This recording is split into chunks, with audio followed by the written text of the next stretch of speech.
East Point, smoke some dank. College Park in the house, Decatur. Oh, nah, got the skanks. You know what I'm saying? Check it. Well, it's the M.I. crooked letter. Ain't no one better. And when I'm on the microphone, you best to wear a sweater. Cause I'm cooler than a polar bear toenail. Oh, hell.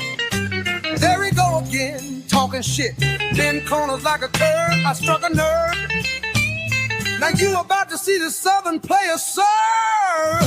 I heard it's not where you're from, but where you pay rent. And I heard it's not what you make, but how much you spent. You got me bent like elbows amongst other things, but I'm not worried. I'm sorry, I don't mean to when I offend you. step up in the I'm party sorry. like a mouse, No you problem. scurry. So go get your fucking shine box and your sack of nickels.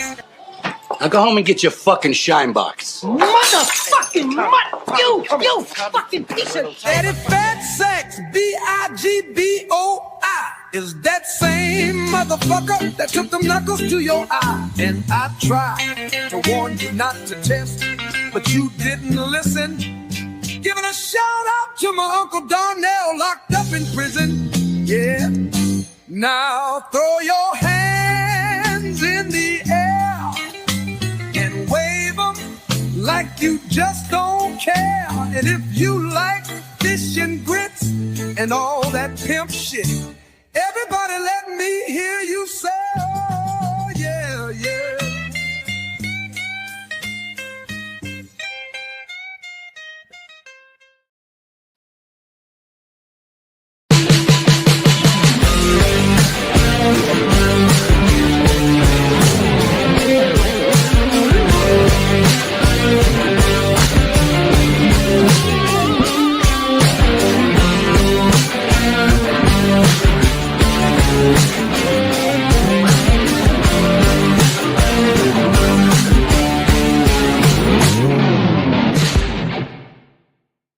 WTF, welcome to Funkatopia. I hope you guys are doing fantastically well. I am your host, Mr. Christopher.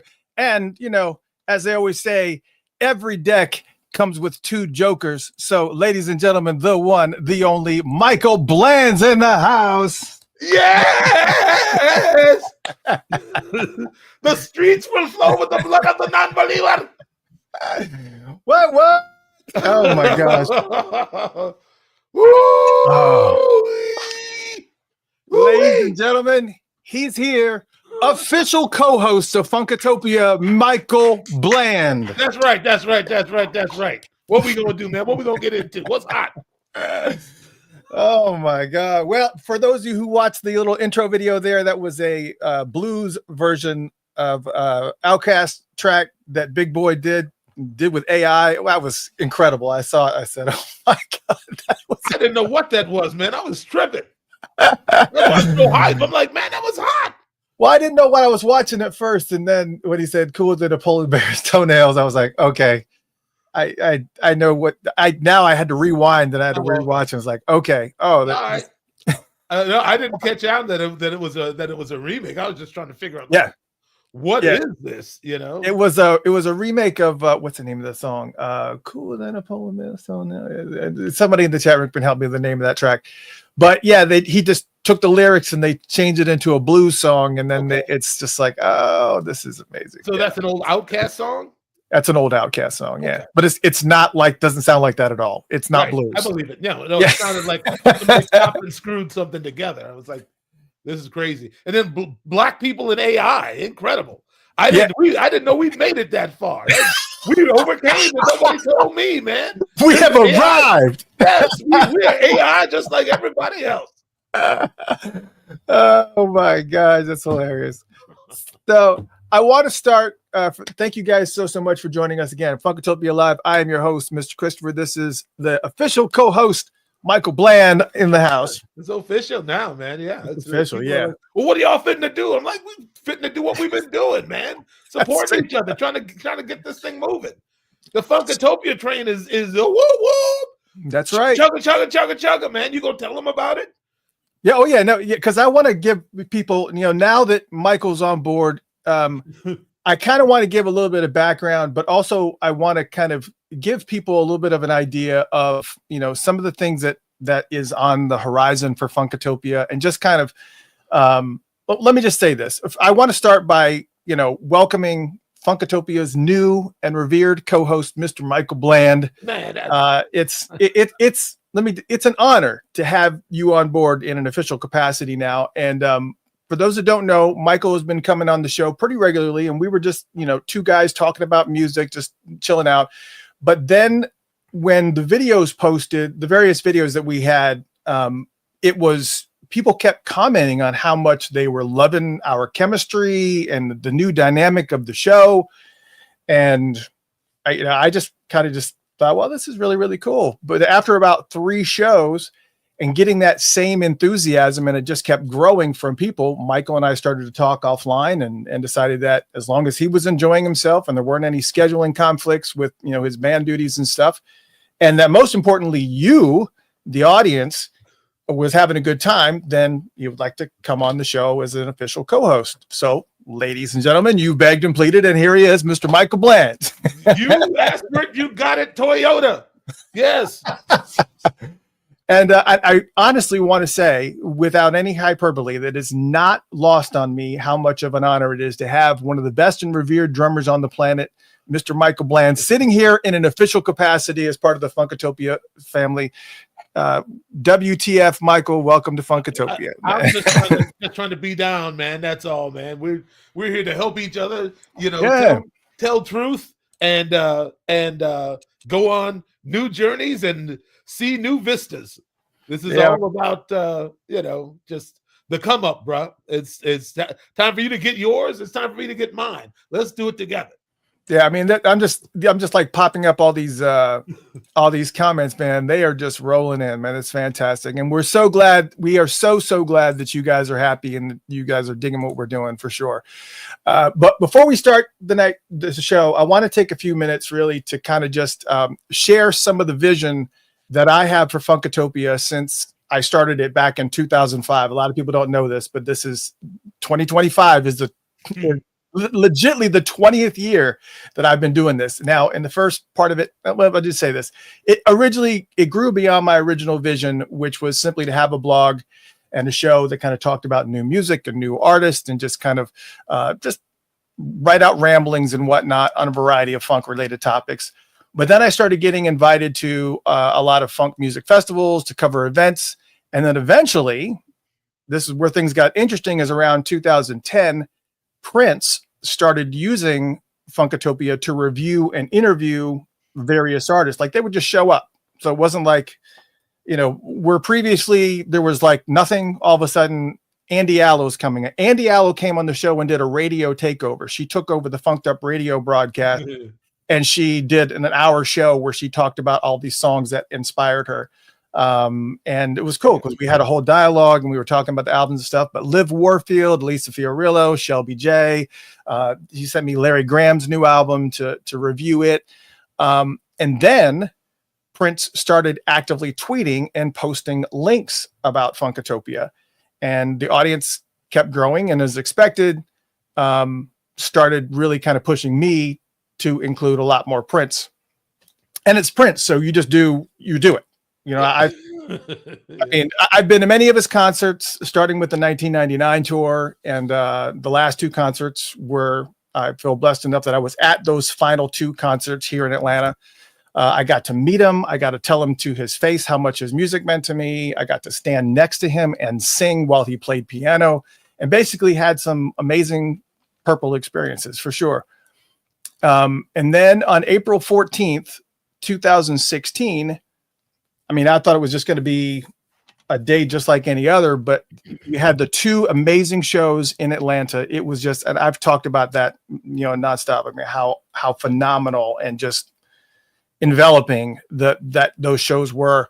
But I got back home late, sat down, and I reviewed his final 2 shows on Funkatopia.com. I stayed up late. I said, should I go to bed or should I just get this off my mind and just kind of just throw it down?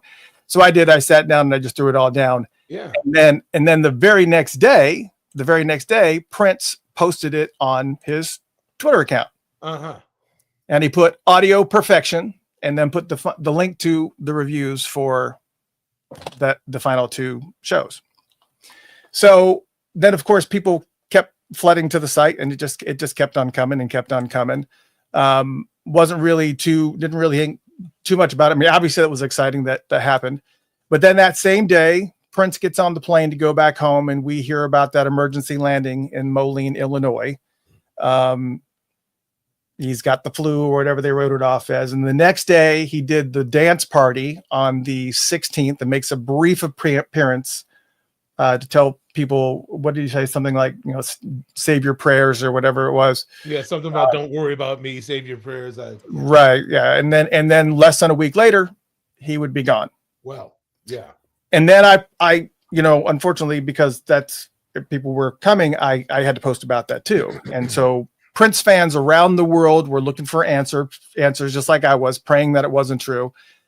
They scoured his Twitter accounts, and of course they found links there. And since the post about Funkatopia was one of the last dozen that he had done before he passed, a lot of people ended up. And then on top of that, USA Today does an article called, and I have it here, Inside the Last Month of Prince's Life. And this is in USA Today. And on April 15th, it says it right there. Prince tweets, "I am transformed," and post reviews to his Atlanta show by Paste Magazine and Funkatopia. So it was right there. And so with all that, it was just the amount of traffic and everything that was coming to the site was just a lot. So all of us Prince fans were trying to find answers and solace. And I ended up becoming part of that movement.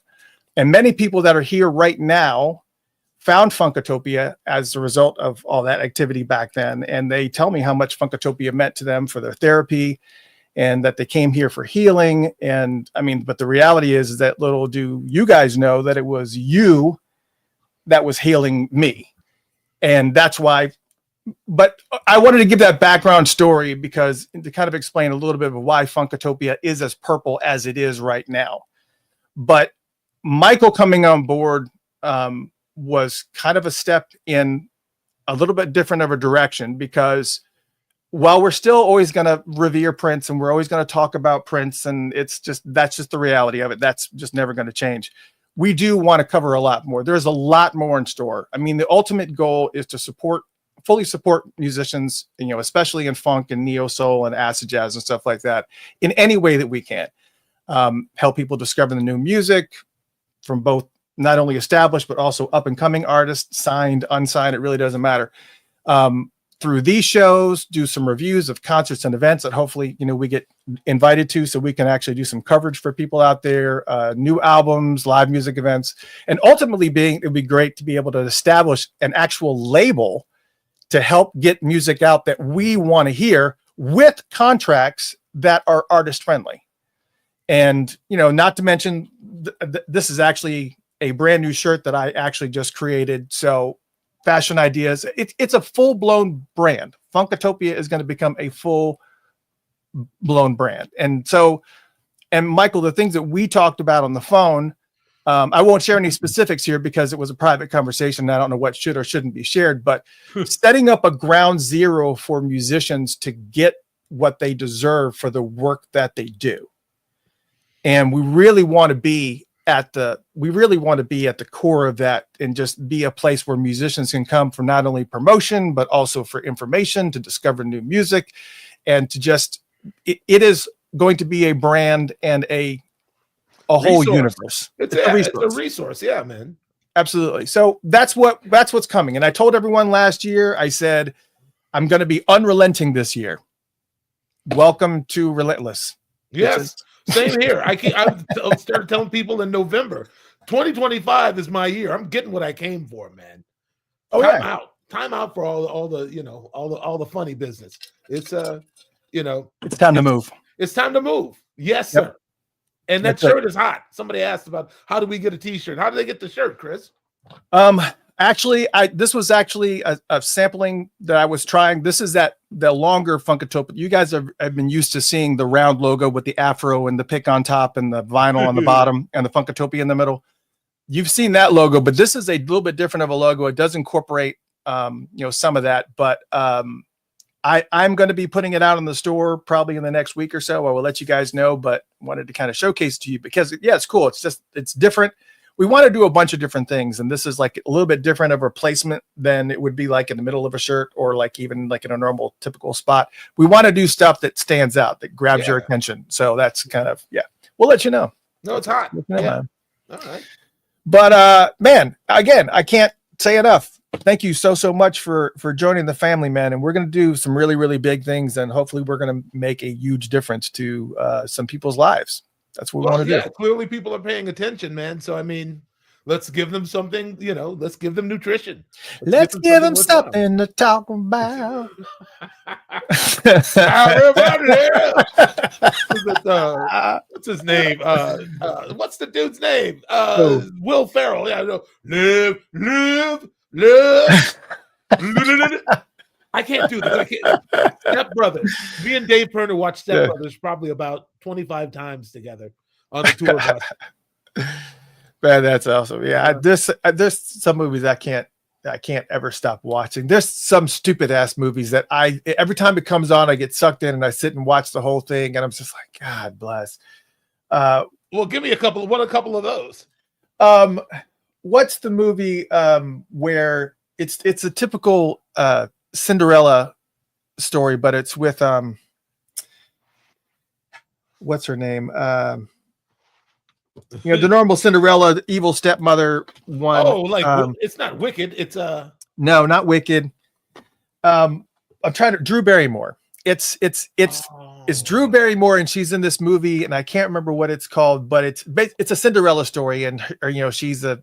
It's funny. I've seen that movie 100 times, and I can't remember the name of it because of so much on. Ever After. Thank you, Charlotte. Oh, okay.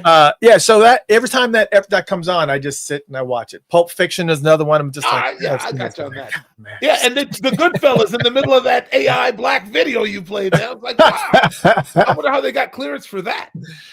They probably didn't. I mean, this is the whole thing with AI, right? They just kind of take and borrow and steal and snatch, and was it you and I that was talking about somebody that was creating music with AI? No, I think it was maybe Gilbert.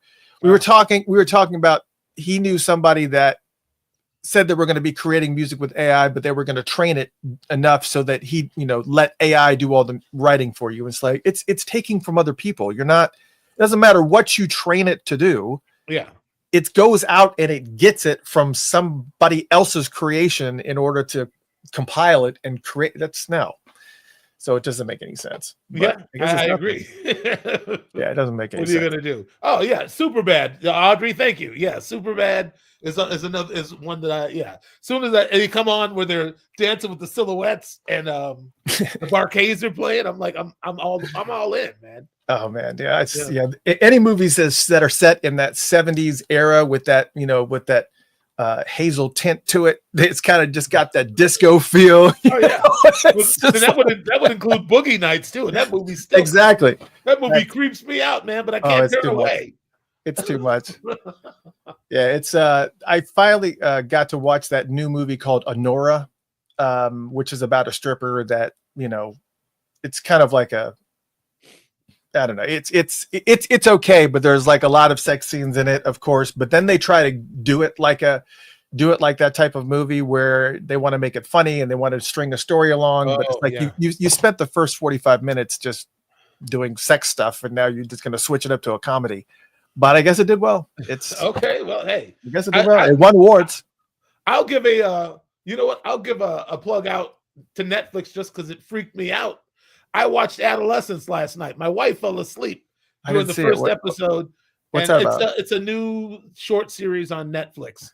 Adolescence. All I can tell you is the main kid in the movie, he must be about 48 years old. This dude is such an accomplished actor.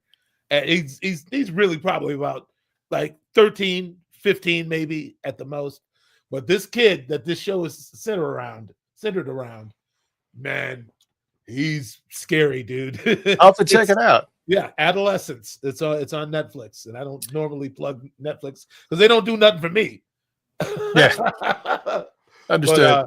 But this short series, I was like, I want to watch something new, and it popped right out. I was like, okay, it looks interestingly enough, like something I could get into. And the rabbit hole goes deep, man. Yeah, there's some really weird ones out there. Silo is weird, and Severance is weird. Both of those are on Apple TV, and I'm caught up on those. And I just got done binging White Lotus. I've never seen that show. You recommend it? It depends on what you're into. What is it? Basically White Lotus are resorts, and the resorts located in various areas of the world, like Hawaii, Japan, wherever. Okay. And so every season it goes to a new one of these White Lotus resorts, and you have a new cast of characters that comes in each season, and you kind of, get their story, and then something really crazy or horrible or insane happens. And that's basically the premise of it. It's kind of like resort. People are on vacation. People are being debaucherous. People are being ridiculous. People are going through different traumatic experiences or dealing with whatever they're dealing with. And it's pretty cool. It's just, it's one of these ones that you just kind of, and it's got some interesting characters. This season has been a little bit tough. It's not moving too fast, but so it's a reality show kind of. Oh yeah. Joni says, watch White Lotus for the music. Okay. Yeah, there you go. All right, I may take a look. See, I'm having trouble finishing Squid Game. I don't know why. the first season? No, the newest one, like the. Oh well, okay. The newest. Okay. The first season. I saw that. Okay, the first season was great. Then they did that reality one where they did this real life in the middle. And then the new season came out, but I'll tell you that don't expect closure on this new season, because when you get to the end of it, it's not the end. It's like doing some kind of mid thing. Okay. And I think it's supposed to come at the end of summer, I think, or I don't know what it's going. All right. I got the feeling that they're off format a little bit, Yeah. And I don't know if I'm in for the ride. It's darker. The second season is darker. Okay. It's just got that more brooding vibe, whereas, even though it was dark and violent the first season, it was still campy enough that you were like, so it kind of absorbed it. This is a darker tone than that. Yeah, it's definitely darker. It's more, it's too much, I don't know, espionage or what, I don't know what it is. It's like, don't give me too many different subplots. Yeah. I don't like that. I don't know. And Severance is another one of those shows that just makes me crazy, because it's like, what now? Okay, I've got to, it's just kind of if you haven't seen Severance, I'm not even going to try to explain that to you. Well, I have not. So all right, it is a little bit easier. It's okay. Who's the producer of that show? The comedian from Night at the Museum. Ben Stiller. Ben Stiller. Yeah, Ben Stiller actually is one of the writers and producers of this. But it's not a comedy. It's Severance. You can get these people. I don't know. We're like going way down rabbit holes. Severance allows somebody to be able to put a chip into their brain that will let them go to work. So when they go to work and they get in the elevator to go to their place of work, which is this place called Lumen. The chip kicks in and they get to work, and all they think about is work. That's it. They think they work. They don't think about home. They don't think about their personal lives. Anything that's happening outside of the walls, they don't even know who that person is. They have no idea. Who they are outside of the walls of this place, Lumen. And so then when they leave work and they get in that elevator and they come out of the elevator, they don't even remember what they did at work. They just come in and all they know is their personal life. And so it's this weird, really dynamic, and it kind of, it's really strange. And then there's obviously people who are anti-Severance, or what do they call their innies and outies, like the people. There's a whole social, conflict that happens as a result of it, because there's some people that are against putting chips in your brain. There's other people that are not. It's a whole thing. But yeah, it's worth a watch, but it's very friggin' weird. some of that dystopian entertainment, it fidgets with my subconscious, man. You know what I mean? It's like Yeah. sometimes it'll trigger like visions of the future, you know. I know. And I don't know what that aspect is of my consciousness that looks at certain stuff like that and it goes, here's where we're headed. Oh yeah. And I don't like having a glimpse. I don't care for that. You know. Well, sometimes, but definitely not always. Yeah. It is so cool to see Michael Blay and Saltfish. All right. Well, I saw some people asking some questions. Somebody asked about I have one Prince question. William Nelson right here at 717 said, I'm aware that Prince didn't read sheet music, but I'd love to know how much theory he knew. Well, I mean, the theory that he knew is pretty much, right there in his music, really. He was not the type to hold back. I mean, he was a great editor, but I mean, I think that and one of the most imaginative, musical people, I think. He was not unafraid to try anything, really. Yeah, right. I mean, that moment in The Beautiful Ones was the one that like actually caught me. I was like, whoa, this dude is different. There's a spot in like the third verse where there's a crescendo of the note is B natural, but it's against like a B flat chord, like it's not supposed to work. And it doesn't really, but Prince went, I like the harmonic tension. There are no wrong notes. I mean, to be fair, but it's just like he took a lot of risks, man. I mean, if you want to know the depth of his harmonic understanding, it's all right there. Yeah, it's like when Wendy sang the beginning of "Sometimes It Snows in April," and she was like, "I'm off key," and she's like, "Can I do it over?" Because when she's doing the yeah, and she said, "I was off key. Can I do it again?" And he was like, "No, that's it. That's what I wanted right there." Yeah, like, there's a lot of realism in Prince's music. He didn't like to take many takes of anything. He would complain about me complaining sometimes because I was so like trying to do everything so perfect, and sometimes he's like, leave a mistake here and there. Let it have some character, some quality. Like you're worse than I am, man. I can't remember what song it was. There was one song in Dwayne Tudall's book, the first book that he did. There was, because it goes day by day and every day time he was in the studio and what he was working on. Yeah. And I remember everything going by, like you said, everything's going by super, super quick. But there was one song, and I'm trying to remember which one it was. I'll have to look it up.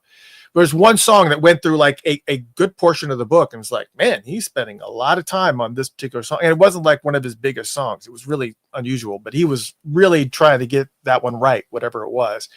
But I imagine it's just a mode that you get into, but Well, yeah, it's he really only kind of made music to turn himself on. That's the funny part, is that he hoped that people would dig it. But I mean, it was clear by his, his self, like just speaking on his own behalf, I guess, it's just like, well, I realize not everybody's going to like what I do, and that's fine, Yeah. But, it's, I think it was somebody asked him about how do you receive criticism? And I think he said something to the effect of, if it reveals something to me about my work that I'm unaware of, or I haven't been paying attention to, then it's great, you know, but it's like, if there's a couch sitting there and you don't like the color, you don't like the shape, well, then don't sit on it.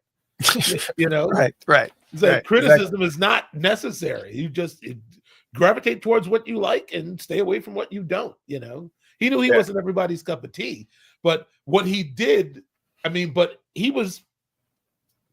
What I'm saying is that he was. It was a self-motivation to achieve such perfection. He wasn't really trying necessarily to show anyone else anything.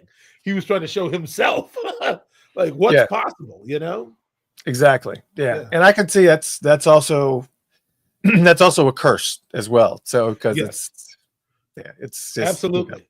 And I know, do you have your tickets for the celebration this year? Are you asking me? Yeah. You. What am I celebrating? They're doing a celebration at Paisley Park on June 5th. Does anybody have tickets? Oh, no. Oh, okay. You see what I'm doing now, right? Oh, I see what you're doing now. Yes, yeah. So nobody has tickets right now for the celebration. That's kind of See, you have the inside track on this. What are you actually getting at, Mr. Christopher? What are we talking about? I'm not really getting at much. I'm gonna, it's kind of hard to magnify nothing. Well, all right. Well. Listen. Here's what we'll say. Audrey Johnson and I were talking about this a few days ago. Yeah. Last year the tickets went on. Last year the tickets went on sale. Early bird tickets came out on March 18th. This was released on March 18th. This is last year. That's like 3.5 months in advance, I guess it was. And on top of that, if you can read that small print, it says full programming and talent announcement April 18th.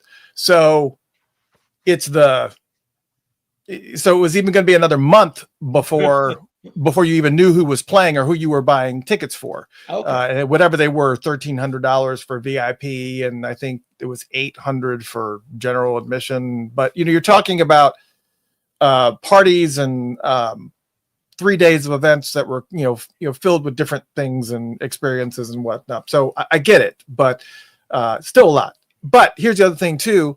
Last year, it was done June 20th through the 24th. Uh-huh. This year, they're doing it June 5th through the 5th through the 7th. I think it is. Yeah, I think it's the 5th through the 7th. Okay. So anyways, we are now 2.5 months. Now, even though today was the day that they sold tickets last year, the show was also later. So you were still getting more advance notice. Here it is, March 18th. I mean, and we're 2.5 months away. Nobody has tickets, no announcements. We had Dr. Fink on last week, and Dr. Fink says as far as he knows, he has not been contacted. The Revolution has not been contacted. And this is a Purple Rain 2.0 event. Just trying to figure out if anybody knows anything out there in the chat room, anybody heard anything or whatever, because the only thing we saw, Jody says, it's the first anniversary of the 40th anniversary. Yeah, it's true. So the only thing that we saw was 3 weeks ago. Where's that at? 3 weeks ago, they put up this on the official Paisley Park Instagram page. This is what came out 3 weeks ago.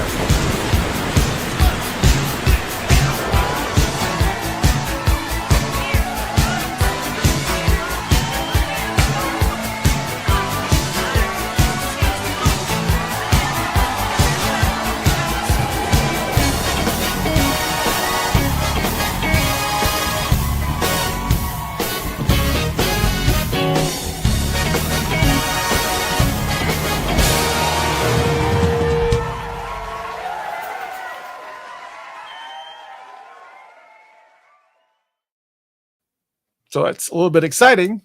A little bit of wordplay there. I don't know, because it says the celebration, the family, and you're like, the family, and then it says the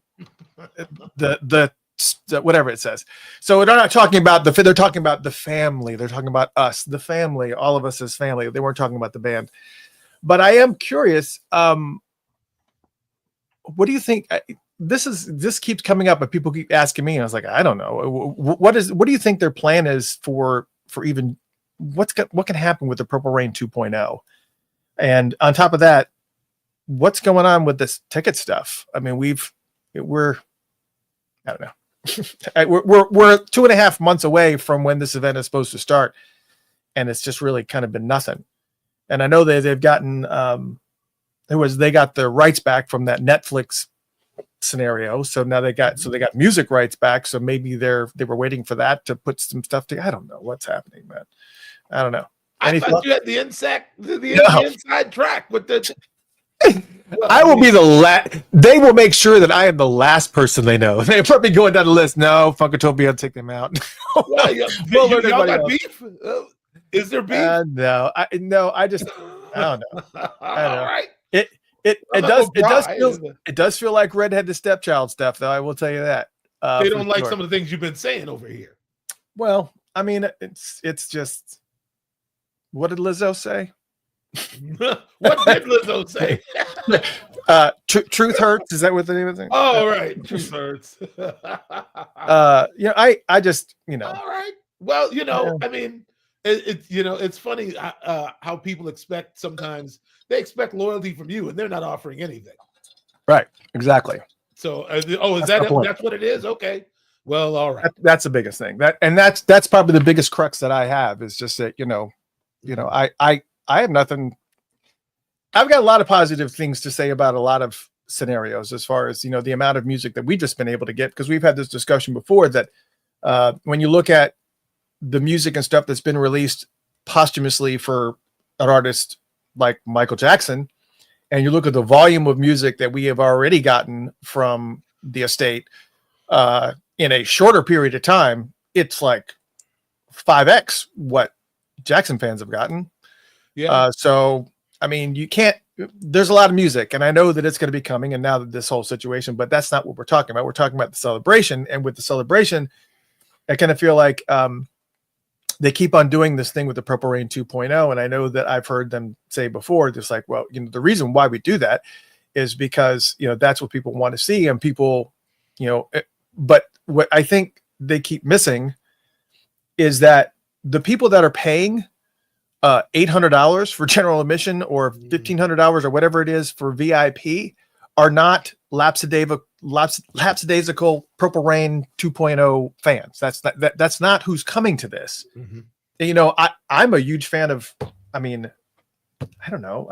there's music that I like out there. It's like Marvelous 3. Marvelous 3 is a great band, but I'm not going to be paying $800 to go sit and see them, because I think they're a great band, but I'm not going to go do that. The people that are coming to this celebration are the hardcore fans. And when you got hardcore fans that are all in one place, and you're just not listening to the things that they're saying about, we've gone over this before, and I'm not going to do it again, but all the historical anniversaries that happened in this year, that was a lot. Yeah. There was a lot. There's a lot around the world in a day, and parade. And it's like, I mean, all this stuff that just, well, not parades next year.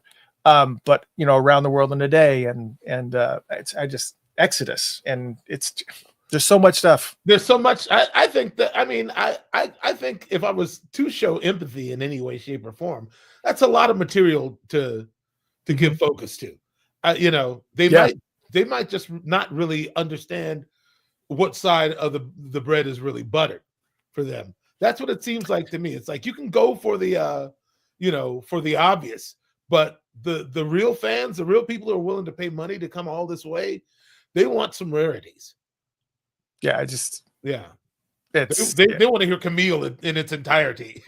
Exactly. Things like that. They want some insight into the studio, experience. They should be putting on reel-to-reel tapes in Studio A, and soloing things. There's so many ways to make it a much more intimate and educational experience, Yeah, I mean, could you imagine if you had a room like one of the studios, like I think they've done this with some of the VIPs, where they kind of have 50 people in a room, and they all have on headphones, and a couple tracks, so they play, exclusively for them.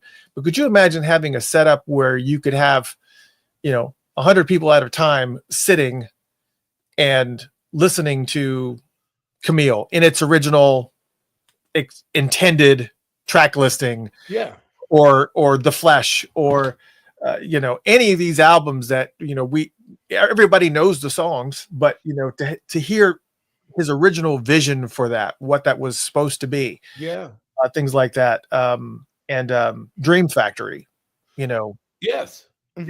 Crystal Ball track, like stuff like that. I mean, just like, now I'm opening my wallet. Now I'm sprinting to get to get to where you are. I mean, the truth is, if they were smart, they'd hire you as a consultant, because you're directly speaking to the fans about what they want to see and what they want to hear, Right.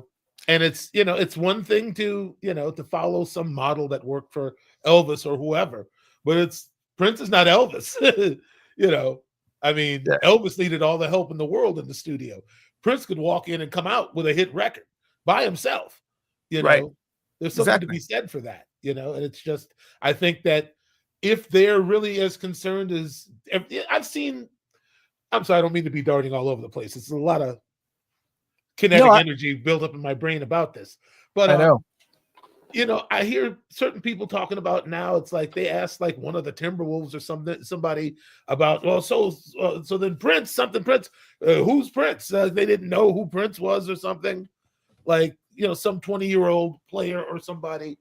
And it's like I see a lot of people talking about, you know, how to preserve Prince's name, how to keep him relevant, because you know there's a generation of kids growing up now who have no idea who he is or Right. was. Exactly. You know, so I mean that really ought to be the aim of the estate. I feel it's like you need to educate people. You need to, you know, reveal enough, you know, of the process so that people understand how really unique this dude was. You know. And I think, you know, here's the thing. I do know that we have people in that camp that sit at that table that watch this show occasionally, especially if they hear that we've been talking about them. Sure. But I just want you guys, and if you are watching, I want you, this is a comment from somebody that's here right now. They've had plenty of time to solidify act, guests, interviewers, interviewees, press coverage, advertising, purple carpet, live broadcasting, PPV. We will see what they come up with. 40 years to plan for it, plus one. They've had the opportunity to make it fantastic for the in-person fans and fans worldwide if they were on the ball. The original cast could all be playing the music at First Avenue with commentary, historical footage, interviews interspersed. Let me plan the 50th. Right? I mean, that's what we're talking about. These are the hardcore fans. The lackadaisical Purple Rain fans that you are catering to, that you're selling shirts to from Hot Topic. This is not the same people that are at the celebration. These people are the ones that spend hundreds of dollars to be inside of that building, and in some cases thousands. That when you get to the end and you all the money that you've spent with travel and hotel and thousands of dollars to be in Minneapolis for that event, and you're telling me that you think these are the Purple Rain 2.0 people. That's where my frustration comes from. And I feel like everybody kind of feels that way. It's like, that's not who we are. Well, I know they're pandering to the wrong. The resource is not the fair weather fans. The resource is not whoever got on Purple Rain and got off on Around the World in a Day. And a lot of people did that because he didn't follow up, you know, Purple Rain with any kind of a real sequel. Around the World in a Day is a departure. You know? It's true. And it was released pretty quickly after the Purple Rain tour. It was like no time to decompress. He made most of that record while he was on the road, you know. Yeah. Yes, I think that's what it is. I think there needs to be a change in perspective, but I'm quite sure they have their litany of reasons why they're doing it the way they want to do it, you know, and that's cool. But I don't know that they're doing all that they could be doing. Yeah, I agree. I feel like there's a lot of missed opportunities. I mean, there's just so many missed opportunities, and it's kind of a frustrating thing to kind of absorb. But you know, I mean, that's the reality of it. Sure. And I will low key say this also.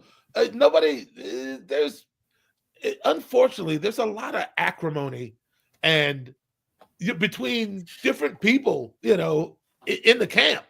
You know what I mean? Just like different musicians got different problems with different people. So some of these reunions and these things that people hope for are not so easily obtained, because you're talking about years of people barking and beefing about, you know, so-and-so did this and then, you know, and so-and-so didn't do that. You know, there's a lot of people involved in the Prince universe who are, you know, holding on to feelings that they should be able to let go of by now. Because, you know, it's whatever it is, it's history now, you know? Right. Well, I think that, you know, they just don't think that there's, you know, any other album that is in his discography moving forward is going to be financially advantageous as Purple Rain is. And I think so they keep revisiting it and I get it, but I think that, you know, I think that they're underestimating these they're underestimating the fans. Is what they should at least try a few things every year. They should try a couple of things they didn't try before. You know, yeah. I mean, I just don't know what. I mean, because they've decided to call it Purple Rain 2.0. I just don't know what they're going to do. You know, the Revolution's done it. We did that last year. Revolution at First Avenue. You can't get more iconic than that. So, you know, what are you going to do differently? You know, I don't know. Well, anyways, here's some other Prince news. You know, you've flown into the Minneapolis St. Paul airport many times. yes. They have this really cool Prince mural when you come out. When you come out and just right for the really cool Prince mural. Mm-hmm. Well, Lenny Beeson, my friend Lenny Beeson reached out to me and he sent me a new updated image and the mural is gone. Wow. Okay. You think the estate's behind that? Oh, I know. The estate would want it up there. I don't know why they would not want it up there unless it was something that was like maybe not. I don't know. I mean, did they move it? Did they? Oh, yeah. Can it be moved? I thought it was painted onto the wall. I just maybe it's move the wall to move the painting. Yes. Maybe it's not. But thanks to Lenny for sending me this. If anybody happens to see it relocated, if it was something that was able to be moved, please let me know, or if somebody knows what the background story of that is. But yeah, it was up there. And I got to say, I like that better than this hippie chic, whatever this thing is. Give me see, it's Minnesota, man. You should be careful because you might find out that's some sort of like Native American thing. It's like some Native American artist. There's a lot of there's a lot of room for expression in Minnesota. You know, I'm just saying it might be prevalent or symbolic to somebody. Just because we don't know what it is. It might mean something to somebody. It's all I'm saying, Chris. Whatever it is, it took precedence and is more important than Prince's murals. Well, okay, well, we don't want to make any enemies. No, we're not going to make anyways. I'm just curious as to what the thing is. Now, you're obviously in Minnesota, so you've heard about this latest thing where somebody sent it to me. Who sent it to me? Mark Webster sent this to me. What did he say? I'm gonna share this. Where is this? There it is. That Minnesota is trying to figure out what state song should be considered to be placed, and I guess there is one that's already in existence. But right now they're looking at Purple Rain being a Minnesota state song, and also they're looking at Girl from the North Country from Bob Dylan, since obviously both of them are Minnesotans.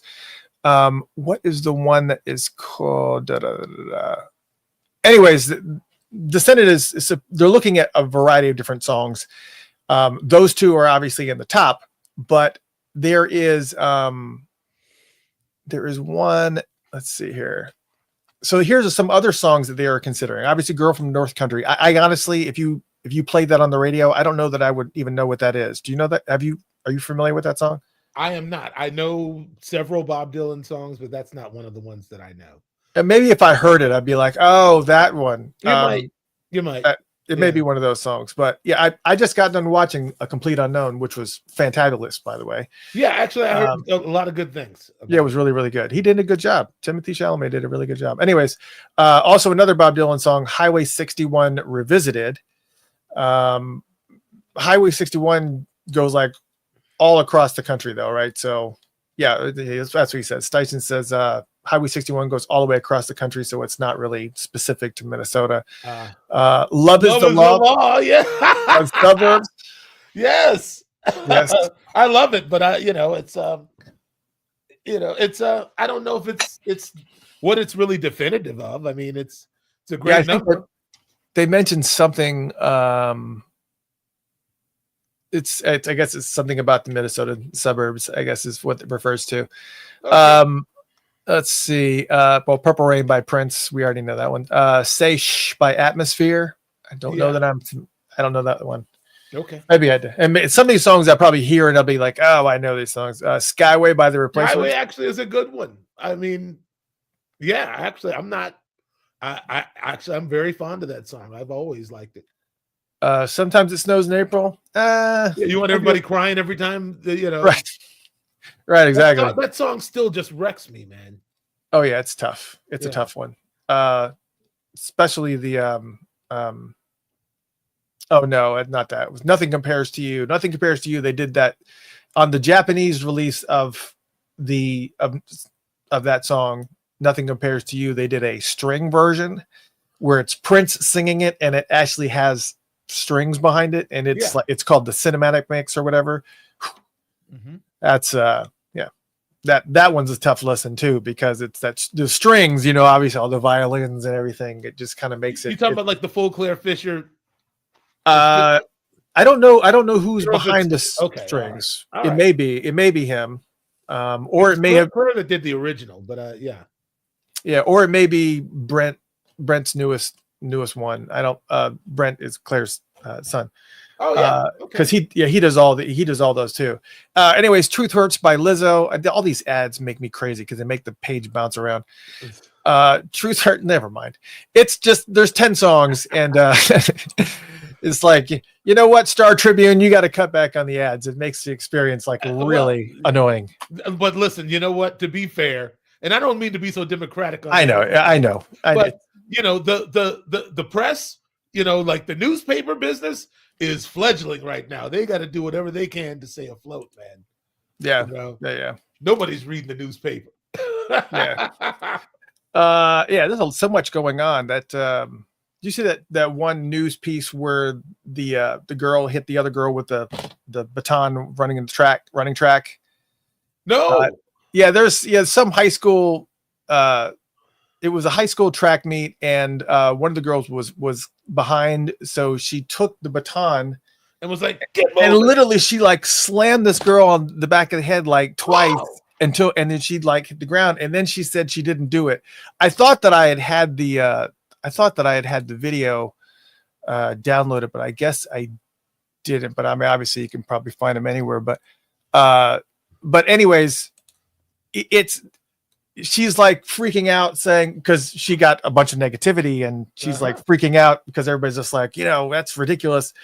And so she was like, I didn't mean to hit her. It's like, I was losing my balance and whatever she was saying. And the NAACP came and said, we're supporting you. But if you watch the video, it's like really obvious that she is like reaching to hit this girl. they even did a screenshot. This is her right here. That's the one in the back. She is rearing up. She is swinging. That's a rear up right there. Yep. He's swinging. She's swinging for the fence. She's swinging. She's about to hit. Yep. Oh, it's out of here. It's a homer. Yeah. And she was just like, oh, I lost, but you did not lose your balance. You were reaching back. You were about to hit somebody. Yeah. And I couldn't believe the NAACP came and attached themselves to us. Like, what? Well, what about the girl that got hit? You can't be. Why do you even have to involve yourself in this at all? Well, there you go. Well, listen, you know how it is, though. It's hard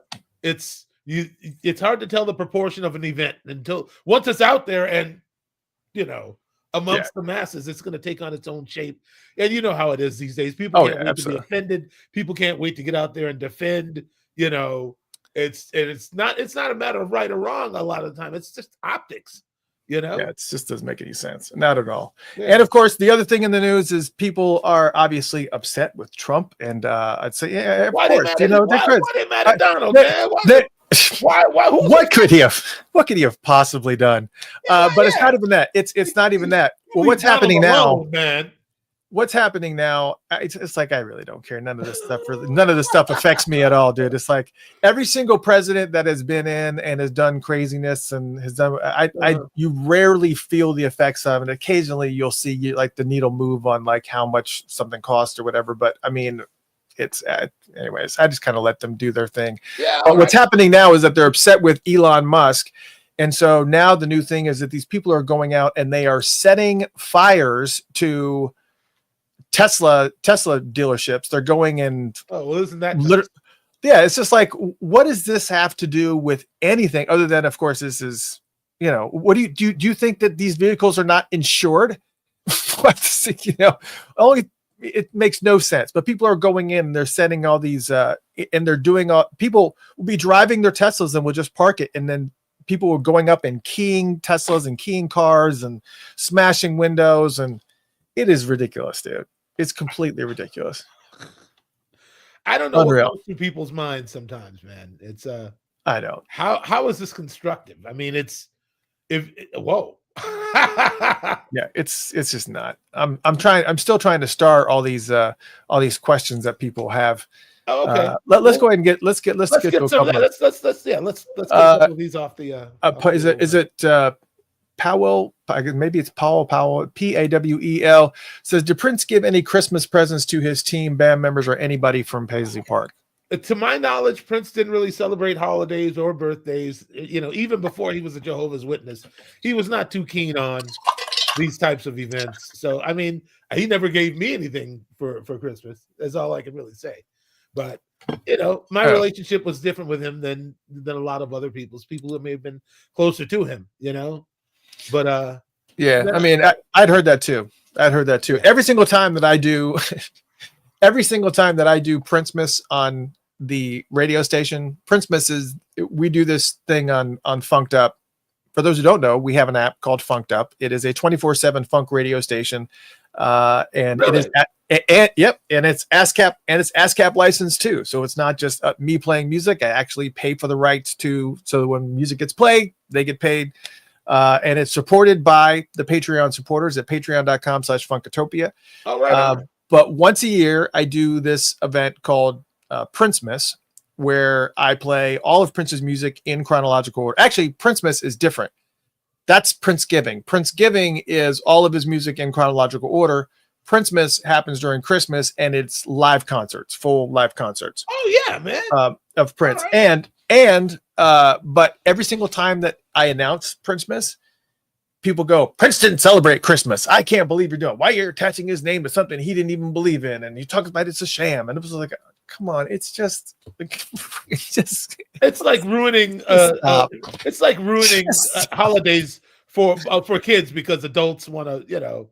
It's almost like telling people there's no Santa Claus. Why are you even, you know? Right. It's just like, okay, all right. Okay. I mean, he still had to give us a couple of days off, you know, even though he didn't like Christmas, the rest of us still celebrated. And so last year I changed the name of it to Happy Holoquake. Okay. That's hot, man. Yeah. There you go. So that way it doesn't have the Christmas part of it attached to it. So yeah, that's funny. Yeah, man, people are a trip, man.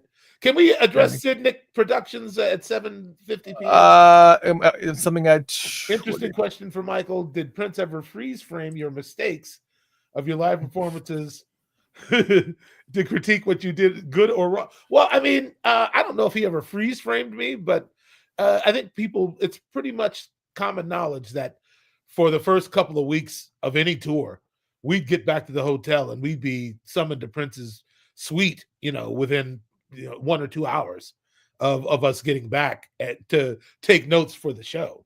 So, I mean, yeah. So everybody got called out. If you did it, you just owned up to it. It was all on tape. There was nothing to really discuss. So, I mean, and he had those hand motions, the James Brown hand motions. Oh yeah, you get some of this right here. You knew he was going to take some of. Yeah, I think he threatened me a few times, but I don't ever remember seeing an actual discrepancy in my check. He liked to threaten some of us. Some of us he went through with it, but yeah, he never really got me. I got cussed out plenty of times though. Really? Oh yeah, man. I was young. I was going through all sorts of anxiety about, that's an intense environment, man, for a young person. I was 18, 19 years old. These dudes are 30 something, and they've been there. It's Fink and Levi and Miko, as the rhythm section. So I'm like new fish. I know nothing. I was born and raised in a cornfield, man. I mean, what? No worldly knowledge, no worldly perspective. I just had raw talent. And Levi and Prince went, yes, and invited me into the fold. I mean, so it's like there was a lot to catch up on. And also just that kind of deep focus, it's not for the faint of heart, man. I mean, everybody's not a good soldier. You know what I mean? Like some people have the psychological capacity to deal with stress. You know, with some people, you put pressure on them and they turn into a diamond. Feel like that's what happened with me. I took the pressure, and there was a point on the nude tour where I was like, you know, if I'm going to be, you know, berated and spoken to in all sorts of manners, you know, I started to get in my feelings about it. But another voice took over and said, listen, if you ever leave this gig, you'll never forgive yourself if you haven't conquered it first. So, you know, the nude tour was kind of my trial by fire. And by the end of that tour, you know, I had it on lock, and Prince knew it, you know, which is why, you know, when I hear talk about me leaving town, I was going to LA to audition for Stevie Wonder. And I ran into Bobby Z at the Fine Line Music Cafe. Wow. And he said, how was the tour, man? I said, it was all right, you know, but I said, I think, you know, I've had the experience. I know what this gig is about now. I'm thinking about moving to LA. I heard Stevie Wonder's trying to start a new band, and or like he was, you know, like picking players to go on tour. And right. Bobby was the one who stopped me. Bobby said, hey, listen, I know he can be difficult to deal with. He's very temperamental, you know, but you're never going to learn, you know, music on a more intense level with anybody. And not only that, he's like, you know, yeah, his Prince is, you know, he's a different kind of cat. He said, if you were in a war, you'd want Prince to be your general. Yeah. You know, that he encouraged me to just stay, you know, and I got a call from Prince out of the blue saying, hey, wait a minute. You know, like I hear rumblings that you trying to, you know, I'm like, well, I'm just wondering what else is out there. He's like, whatever you want to do out there, we can do here. You know, like Prince basically. Wow, that's cool. He's like, you know, you're young, you're great, you're only going to improve. We have things to do, man. Just you know, just wait a minute and give me a little time. You know. Well, that had to make you feel good too. That he's just like, whoa, stop. Yes, you know, and you know, at first I was kind of I thought that maybe Bobby had said something in his ear, you know, and he might have, you know, and prompted Prince like, hey, you're going to lose this dude if you don't, you know, let him know how much you appreciate him being around, and that you really want to plan a future, you know. So yeah, but it was like, you know, it's you know, and anytime I got upset, it was I'd hear my father's voice in my brain going, you can always leave. You can always leave. This is his situation.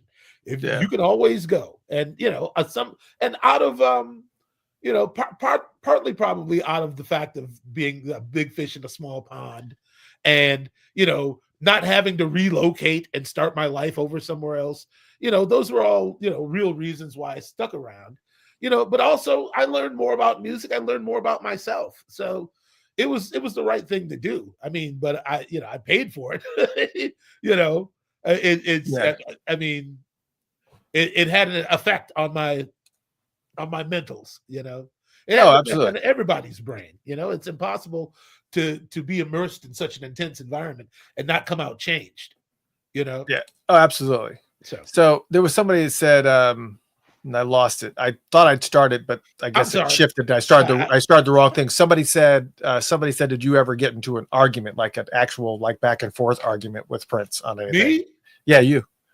Only a couple of times, you know. And one time, it was wow. No, this is not actually that explosive a thing to reveal. But I was with a particular drumstick company called Vader.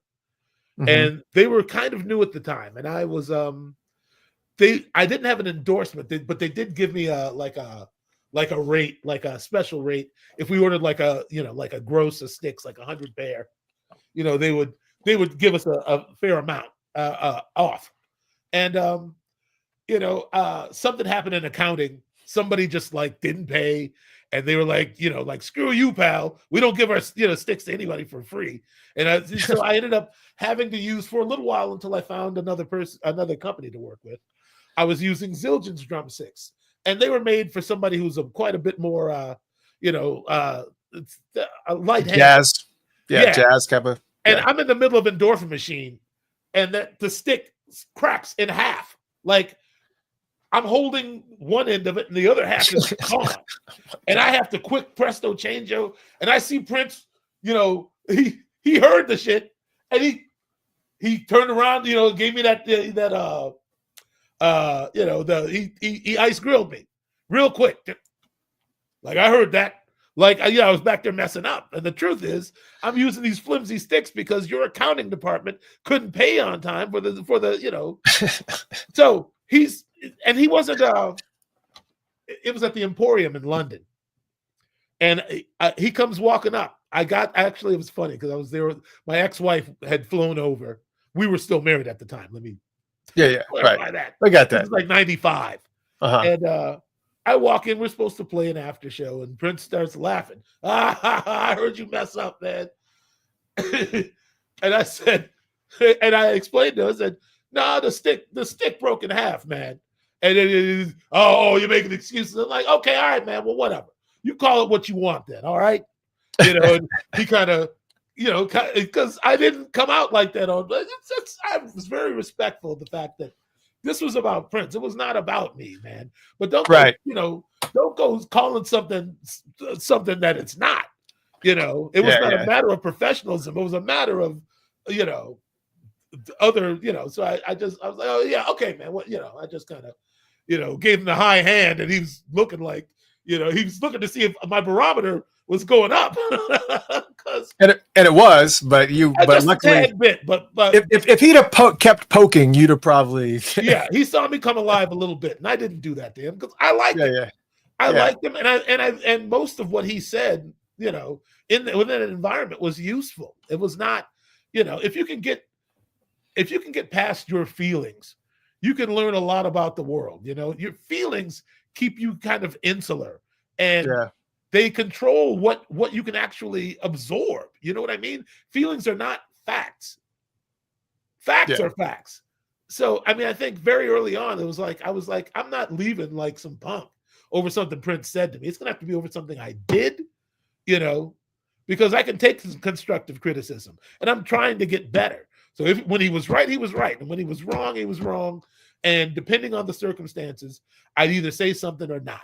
I mean, often when it got down to being just us 4 or 5, like Maite, Sonny, Tommy, Morris, and me, it was like there weren't too many people to blame. But so if somebody made a mistake, it stood way out. But the sampling technology, I had keyboard parts, and Tommy had like drum loops that he didn't know about in his rig sometimes, and and Prince, we were, I think I told you the story before, that we were rehearsing and some drum loop came in and Prince thought it was me. So he heard a drum loop. He's like, hey, that doesn't go there. And we were playing Now or something. And I said, okay, I didn't know what he was talking about. I just I know what I am doing is the right thing to do. And, did he stop again? He said, I said, that doesn't go there, and I saw Barbarella turn down the volume on his keyboards, and he started checking some keys, and he waved. Prince had his back to Barbarella, but his face to me, cussing me out. And Barbarella went, which meant I'm the one messing up back here, man. Sorry. And we never said a thing because it was just gonna make rehearsal go a lot longer, Yeah. So we learned to just kind of take each other's mistakes and just, we were after the same goal, really. We just want to keep things moving, So we tried not to have those moments with Prince, but sometimes he would press you, But he never found out that it was Barbarella, or he just thought it was the whole time it was you, and you just left it alone. And that was fine. I was fine with that. Yeah, okay. As long as it's solved, I don't. Yes, a great person once said, "You can achieve anything you want in life as long as you don't care who gets the credit." Yeah, absolutely. So that really is. That's really a part of my. That's in the book of Bland, man. That's Well, let's cover let's cover some of the other questions here. Yeah. This was in there. Have you mentioned if you're going to or not to the celebration? I don't. Oh, I'm not. I'll make it clear. I haven't been in Paisley Park since the last time I saw Prince, like standing upright and speaking to me. I don't have any desire to go. I've had different people tell me it's cathartic. But it's like, no, the reality is, yes, it might be for some, Yes.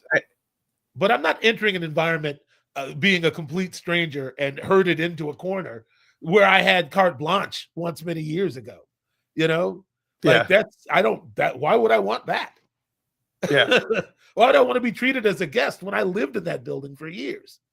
Right. Yeah, understood. And as for me, I don't know if I am invited to come, and then yes, I'll go. But if not, yes, that's where I am right now. Sure. That's kind of where I am right now. I've done a lot for them for many years.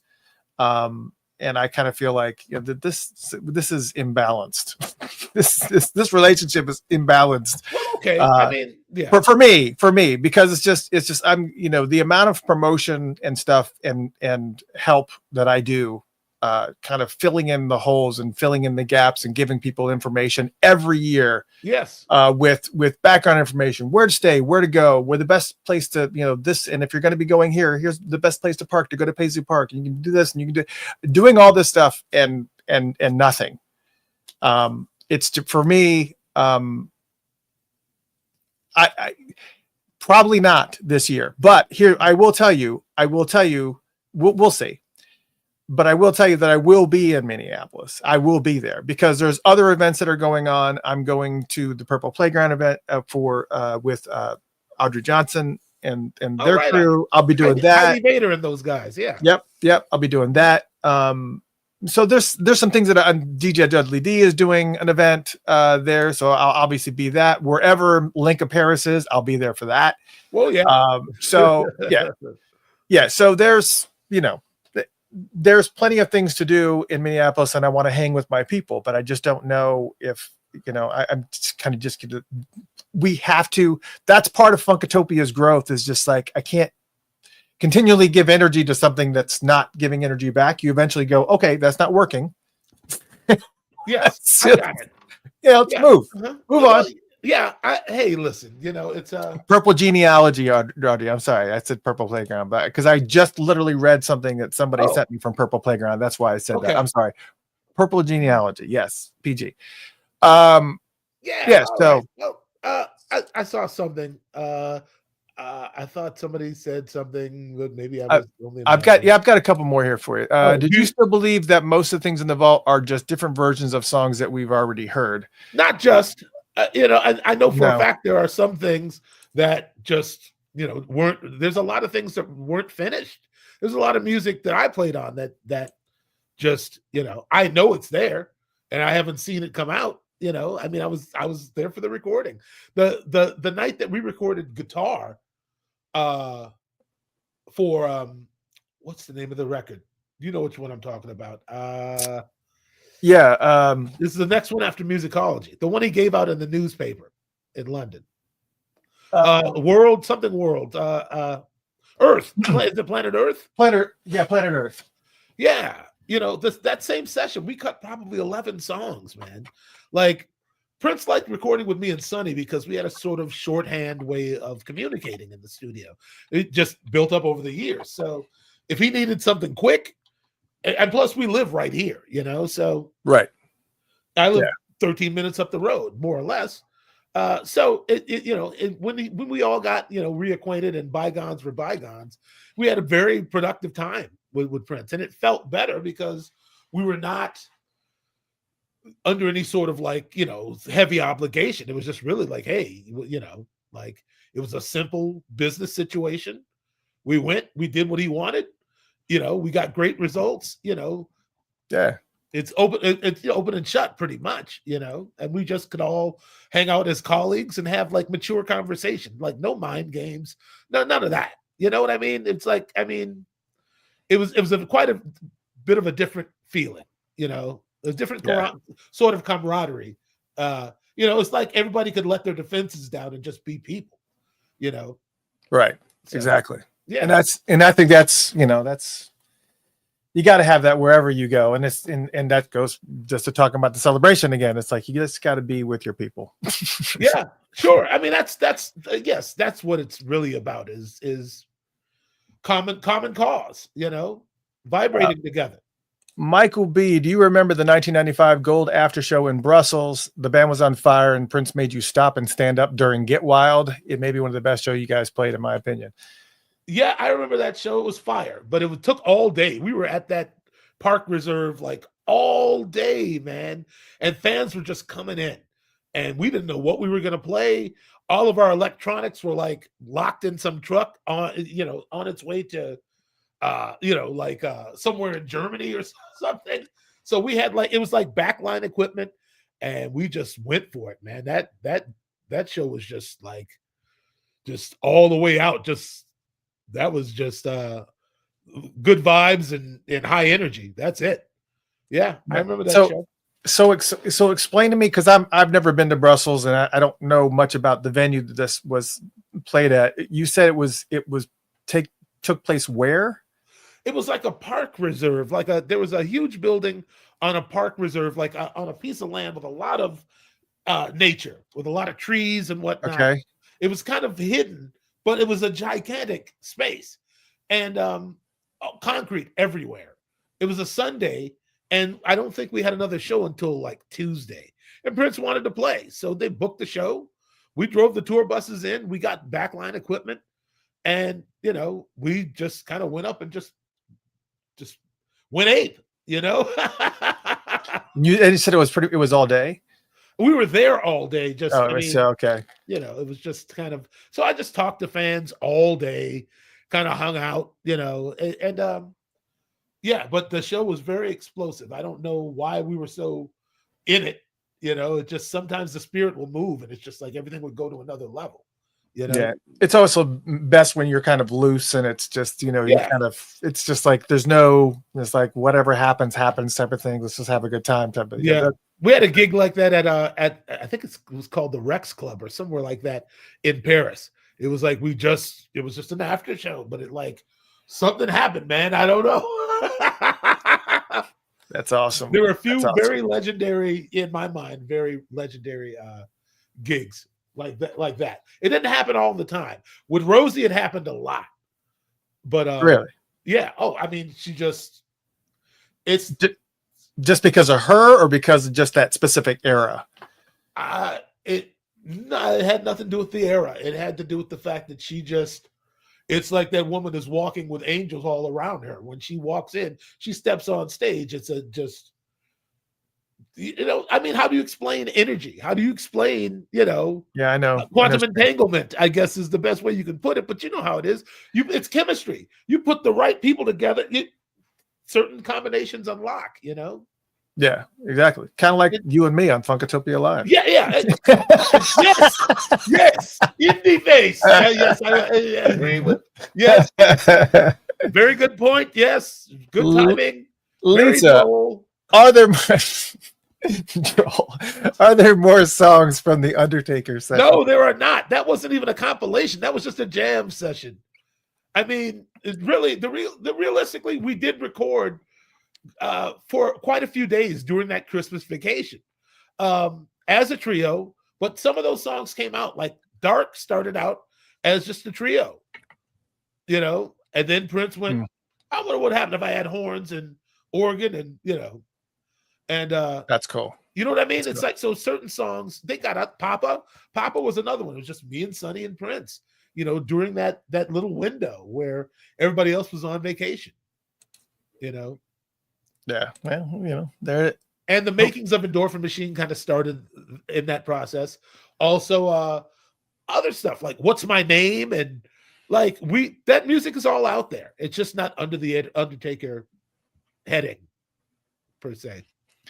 I don't know what David is referring to. David said, "I thought you did this for the love, not wanting anything in return." If you were, I think he may be talking about what I said regarding the celebration. Of course, yeah. Let me. I'm not going to go down a rabbit hole. Here's what I'll say. Go ahead, man.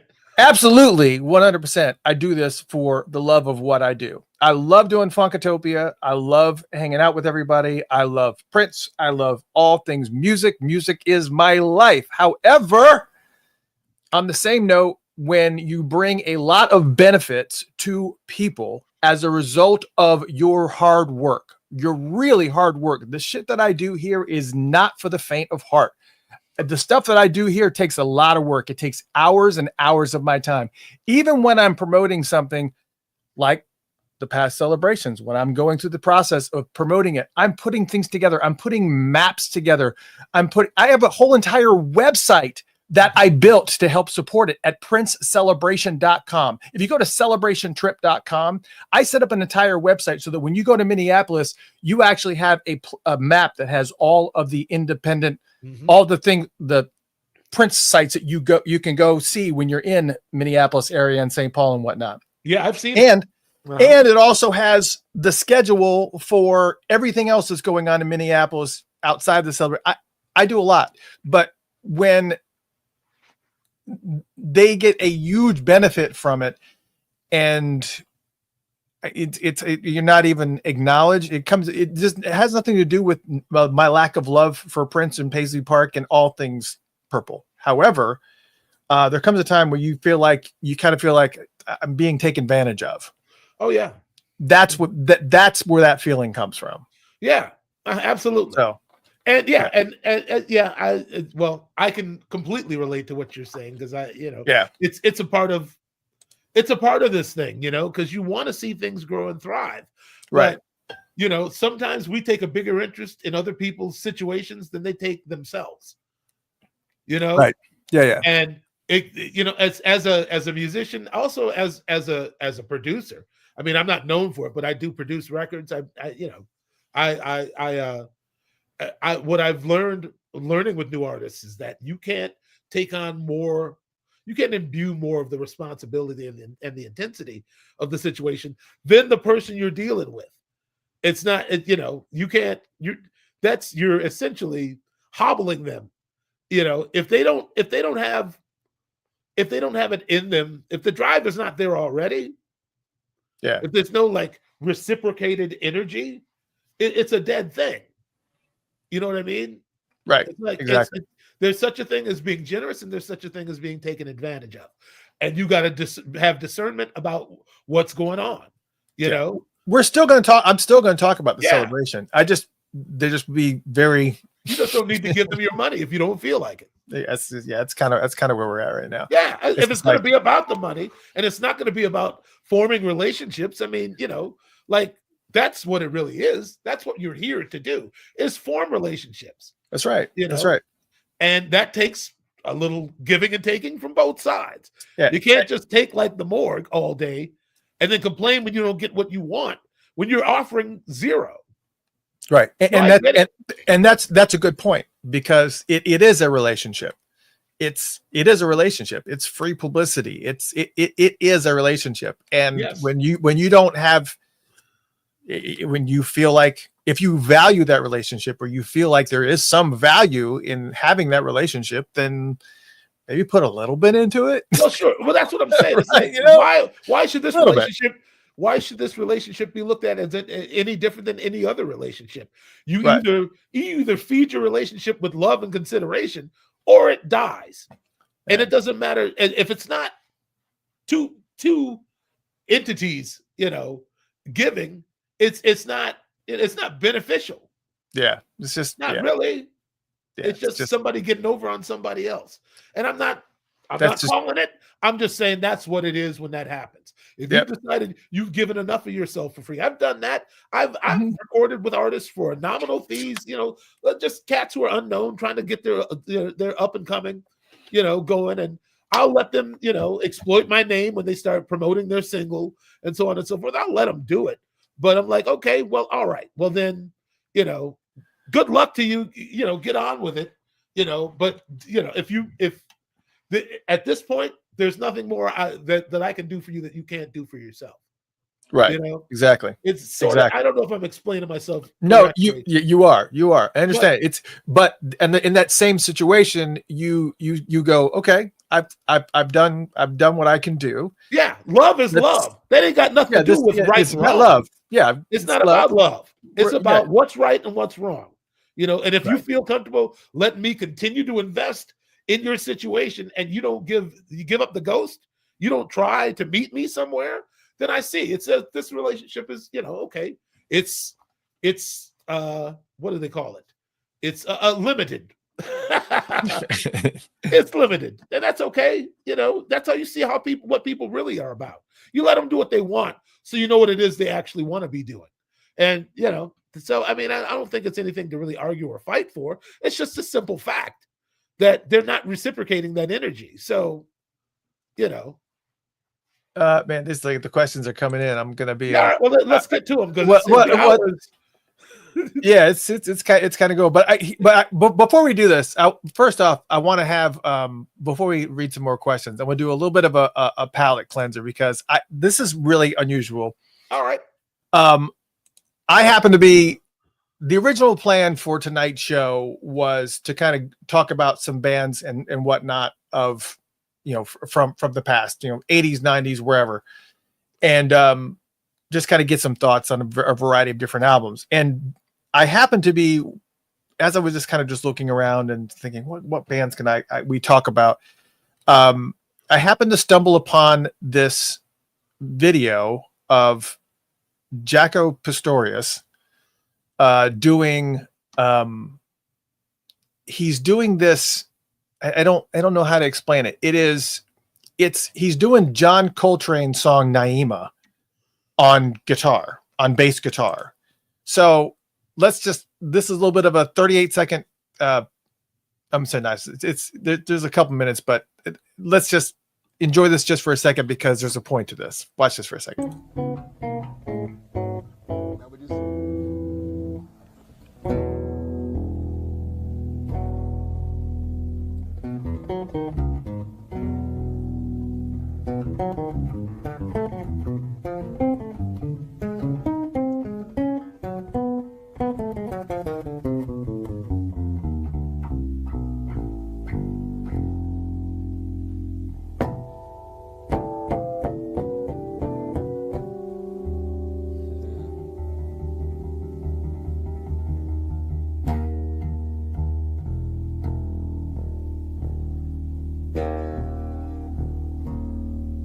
Special tuning there.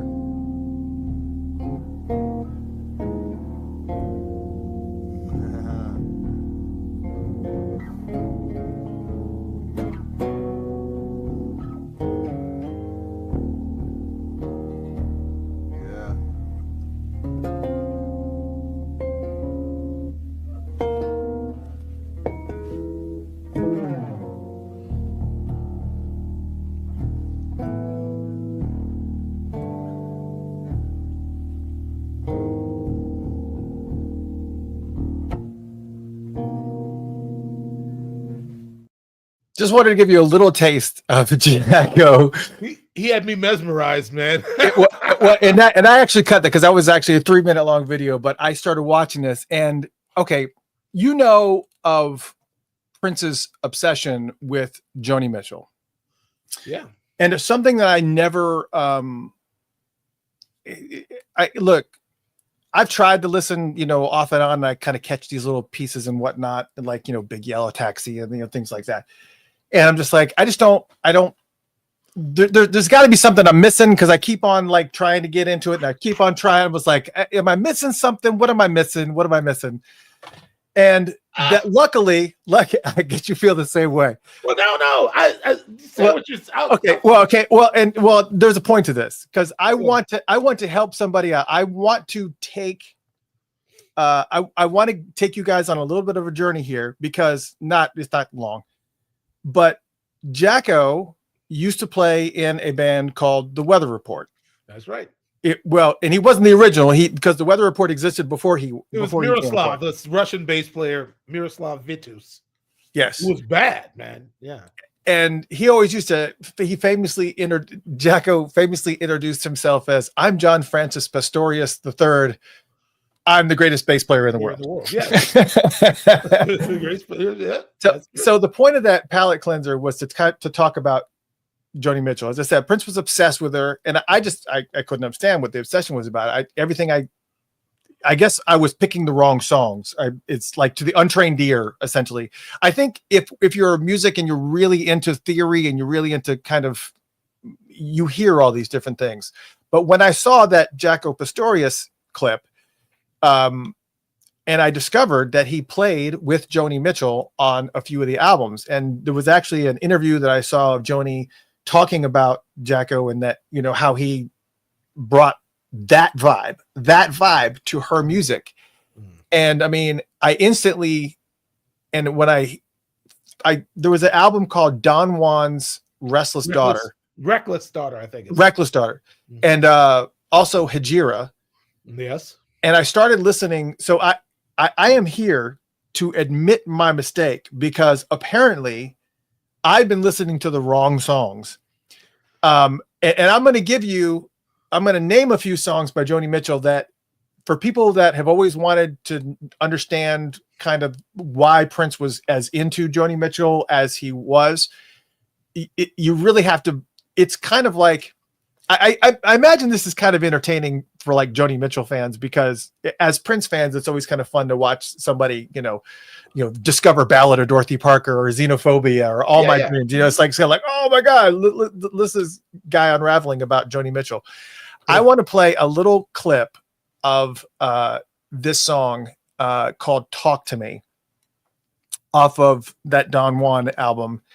And I want you to, when you listen to this song, you need to listen to it. You need to listen to it correctly. So I'm just going to play a clip of it, but with this clip, and I know we're going to get a copyright strike on this video after this. And if anybody gets kicked off of Facebook, I don't think you will, because it will only be a minute. I think you just won't. If you are, just come over to YouTube, but I have to play this. I want you to first listen to Jacko's bass guitar. That's the first thing I want you to hone in on. Then focus on Joni's rhythm guitar and how she's got it layered over that. And then her vocals and how they weave over all of that. So start there. Bass, rhythm guitar, and then her. There's no drums in this song. But just vibe on those things and take this in. And hopefully this will change your mind about Joni Mitchell and kind of give you an idea of the vibe that she can go on. And I'm going to where did it go? Oh no. Hold on a second. Oh man, I've apparently did not upload this right here. That would be like the ultimate crash and burn, wouldn't it? No, I thought for sure well, if you don't, I've got one in the chamber on Joni. Oh no, okay, yes, yeah, I'm uploading it now. I've got it. Okay. I'm gonna. Yeah. So I'm gonna play this, and I really want you to pay attention to those things. Again, bass, rhythm guitar, and then Joni. It's only 1 minute thing that I've created, and it showcases the album cover in this. And I'm just waiting for it to process here, and I'm gonna click it. And then on top of that, what I can tell you, this only take a few more seconds. Check out that album, that Don Juan's album, and also check out Hejira, because I know everybody kind of goes, was it Court and Spark, and think people. Yeah, but Mingus is also a very popular record. I think that Shadows and Light, the live record with Jacko, is really great. Well, you know what's interesting is that also her album, what is it, the Hissing of Lawns, or what? Yeah, the Hissing of Summer Lawns, I believe. The Hissing of Summer Lawns. One of the bands I was going to talk about was Thomas Dolby's album, Golden Age of Wireless. And I read that Thomas Dolby was inspired by that album, and that's why he created the Golden Age of Wireless, was because of the Hissing of Summer Lawns. All right, I got that track. You guys ready? Remember? Oh, you blew my mind there, man. Yeah, we'll talk about that. Yeah, okay, yeah. All right, so here it is. Here it is, the 1 minute clip of Joni Mitchell's song "Talk to Me," and again, focus on the bass guitar, then the rhythm guitar, and then Joni. Here we go. Talk to me.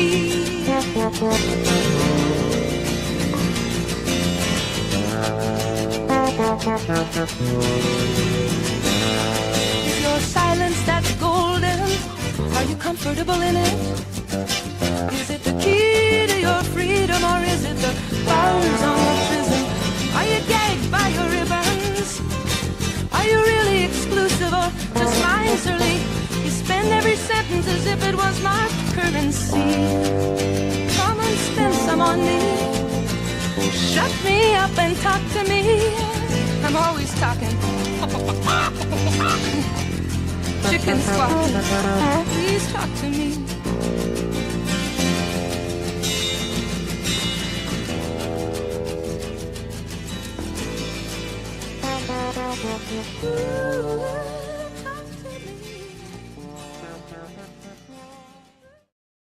So that's a taste of that song. And when I heard that song, I was like, okay, all right, now I get it. I get it. Now I get it. And there was some other song, Hijira, the title track to that album, Hijira, is an unbelievable track. In France, They Kiss on Main Street. There is a song, a 60-minute song called Paprika Plains that's off of that Don Juan's album. And you can literally hear the inspiration for Sometimes It Snows in April, like a variety of different songs. You can just listen to that song, which goes all over the place, by the way. It's very like a very theatrical type of song. But there are plenty of tracks to get into. So I just want to just claim it that I made a mistake and I didn't understand. Now I understand. It's just like that. Now, listen, you know what? I was laughing because the last time I tried to play some Joni Mitchell in my drum tech, Icky James, back in the 90s. He was we were going somewhere, and I put Joni in the like a CD in the box. He's like, "Hey, if I need to listen to a woman bitch and moan and complain, I'm at no loss for like." Wow, man! Like some people really don't care for Joni's work, I get it, but you have to be in the right mindset. And again, a lot of people don't like her voice, but she's very, very technical. She's definitely a musician's performer. She's like one of these. Let me just say this. Also, it's not folk music. You just because you hear an acoustic guitar doesn't mean it's folk music. Bill Withers played an acoustic guitar, and that was not folk music. We're gonna lose some people on this, man. But that's all right. Really, I'm telling you, that's what happened when Wendy joined the band. Then Lisa had an ally because they're both, very strong, musicians, female, male, whatever. It's irrespective of their gender. But in this business, women have to endure a lot of different stuff that men do not. And I think that when you're talking about Joni, you're talking about somebody who did things her way. That's probably what Prince really liked about her, is that she really just kind of followed her muse. She didn't, she came on as some, starry-eyed mermaid, hippie mermaid from the scene. But she quickly transitioned into a full, I think the record where she really kind of became herself was a record called Blue. And that's the record with A Case of You. Prince used to cover A Case of You. He covered that a lot. Yeah. Yeah. That record is incredible, but it's a portrait of a woman with a broken heart.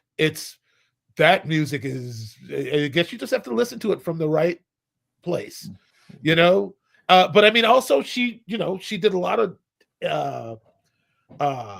different things with voicings and harmony with guitar. That's why, when you hear Wendy play that first chord on Purple Rain, that's Joni voicings.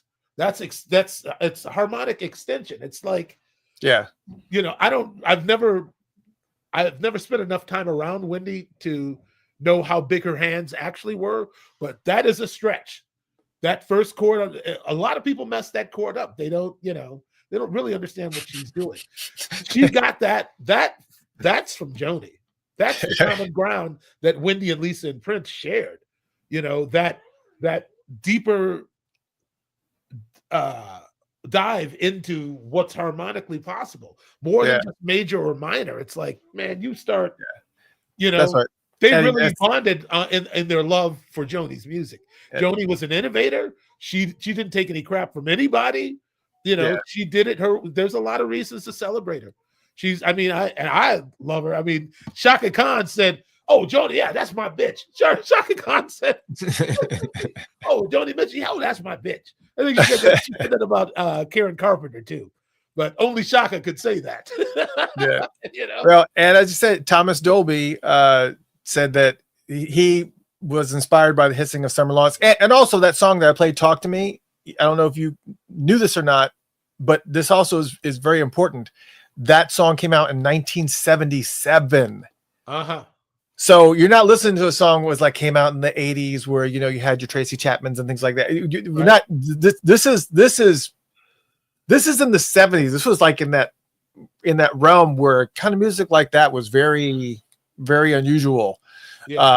Anyway, so Thomas Dolby was listening to Hissing of Summer Lawns and was inspired, and he got inspired, and he wrote The Golden Age of Wireless, which was his debut album, and was that is it wasn't his debut album. Was it one before that? Nope. Golden Age of Wireless is the first, and then there was The Flat Earth. Yes. And Aliens Ate My Buick. Great album. I was just listening to that yesterday, and I was listening to The Flat Earth also, man. This is crazy that you just brought up Thomas Dolby. I've been literally on Spotify, just taking it in, you know. Yeah, he is amazing. He is actually was one of my first major interviews that I did on Funkatopia. Really? Yeah, and he reached out to me on Funkatopia. I don't know what happened in that 2010, 2011 when Prince attached, and then Thomas Dolby came, and then because he was a map of the floating city, I think was the album, and he was promoting that one, and he came on the show, and of course I was like, you know, a huge Thomas Dolby fan. I mean, I was just besides myself. So it was like, and I was doing audio only back then. So I got a chance to interview him, and then I actually mixed it with clips and, you know, a lot of background music and stuff. Yeah. And asking him, you know, he kept on bringing up Caroline in his songs. And I was like, who is Caroline? And kind of getting to the bottom of that. Come to find out that Caroline is not a person. Even though because he says Caroline 452, remember that's Caroline 452. When he says that, he's not talking about a person, he's talking about a radio station, because during childhood, there was like a lot of these rogue pirate radio stations that would broadcast from boats out in the middle of, out in the middle of the sea and the ocean, whatever. That's probably what Europa and the Pirate Twins were about. Right. Exactly. So, so that's what it was. Caroline was a radio station that was out in the middle of, and that's the reason why, especially on this album, you hear like him tuning the thing, you know, all that feedback and stuff. Yeah. So here's the thing, though, man. I love it. But I'm very excited about this. I love Thomas. Don't really understand how deep things get with Thomas Dolby. There's a really big record by Foreigner called Foreigner 4. Thomas Dolby played the synths on like Waiting for a Girl Like You. Like on I think he might have played them on also on I Want to Know What Love Is. Like the that's Thomas Dolby, dude. I did not know that. Yes, I mean I mean not just that. Also, all the stuff he did with like UTFO, like all like the early like rap stuff he was involved in with like Houdini, and like Thomas Dolby is the one, man. He was the one to watch out for. You know, he was amazing. I never got to see him live. I had tickets to his show. I was 17 at the time. I had tickets to his show, and it was to support. Was it to support this album? It had to be to support this album. And then it ended up moving to a venue that was 21 and over. And I couldn't go. So I ended up having to give my ticket back and get my money back. And I was so disappointed because I've never got an opportunity to see him live. I just never have. I've always wanted to. But, you know, it's a shame. One of the great misses. Somebody was asking about Stevie Ray Vaughan. They asked something about if I whoa, hey, so the cats are fighting. Oh, is that what that was? I thought you were sliding something across the desk. No, I wasn't sliding something across the desk. That was Miss Pants going like this at Bootsy, and Bootsy kind of. It's they've just been one of my stepdaughters just moved back home for a little bit, and she brought her cat with her, and we got another cat to replace Miss Pants, and that's Bootsy. So Bootsy's been living here, you know, for a couple of years now, and now Pants is back, and she used to be here also. So a lot of the places he likes to go, she used to like to go. So there's all this tension about like close space, you know. So, Pal said, did you ever talk to him, Stevie Ray Vaughan, when he was No, recording? I mean, when he was out there, I think it was when he was opening for Jeff Beck Guitar Shop, and their first show of that tour was at the Target Center. Jeff Beck's band was rehearsing. They probably were both rehearsing at the soundstage. Yeah, is what I think. Nice. But I never met Stevie Ray Vaughan. I'm actually not a huge fan. Jimmy Vaughan's playing actually really does something different to me. Jimmy Vaughn is a bad dude, man. Yeah. Stevie, I mean, I can't take anything away from him. He's a legend, I was lucky enough to see him by accident. It was the Huey Lewis and the News sports tour, and I was there to see Huey Lewis and the News. And this guy walks out on the stage with this cowboy hat, and he goes, "My name's Stevie Ray. This is my band Double Trouble." And he's the opening band for Huey Lewis. And I was just like, and by the time it was like the time opening up for Prince. It was like, what did I just see? He came on and he mopped up. He mopped up the stage. Huey came out there and probably was slipping around a little bit. Yeah. It's amazing. It's amazing. I'm so glad that people are geeking out on Thomas Dolby, because I trust me, we could talk about Thomas Dolby, because one of my favorite, I mean, that album right there, that one, Golden Age of Wireless is we should have him do a repeat. We should have him back on the show now. Yeah, let's do it. Yeah, let's do it. I might know somebody who has contact info. If you don't, well, I might be able to dig it up. Because that was a long time ago. I would love to talk to him. Oh, he was just such a monster. Yeah. Through the airwaves. Yeah, a lot of your favorite artists are Joni Mitchell fans, actually, to be honest. Yeah. Joni is a musician's musician. You're right about that. Right. Yeah. But Cal Good. I'm new around here. Sorry if this has been asked. Anything interesting about playing Saturday Night Live? That version of Electric Chair slaps. Not really. I mean, other than the fact that I walked in Paul Simon's dressing room by accident, and he invited me to hang out. Why was he there? He was the other musical guest on the Saturday Night Live 15-year anniversary. Oh, it was a 15-year anniversary. He did a Still Crazy After All. He did that. And I thought I went back into Prince's dressing room, and I looked in, and it's like, oh, hi. Sorry, man. It's like, oh, hey, you want anything to eat, man? They gave me all this stuff, man. And no, all right.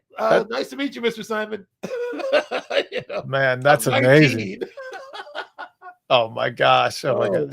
That's and the other thing I remember is hanging out with Lenny Pickett, who was trying to convince me to audition to play on the show. He's like, man, you could move to New York. You could do it, man. I bet without too much prying, you could probably even, it was like he was trying to kind of get me to conspire to move to New York, Lenny Pickett from Tower of Power is still playing horn on that show. Yeah. Fantomas, I don't know how you pronounce your name. Fanto. Will Funkatopia do an Exodus 30th anniversary special next week? This is one of the anniversary I was telling you about, because the 30th anniversary of Exodus is next Tuesday. It is the 30th anniversary on that day. All right. And I know we've talked, but we said you can't do it without Sonny. Well, you can, but I mean, well, you can, but all it's the stories. We really don't have much to say. I mean, half of that record is, I played on what I can count probably the number of songs on one hand, the songs that I was directly involved in. That would be New Power Soul. The Exodus Has Begun, Hallucination Rain.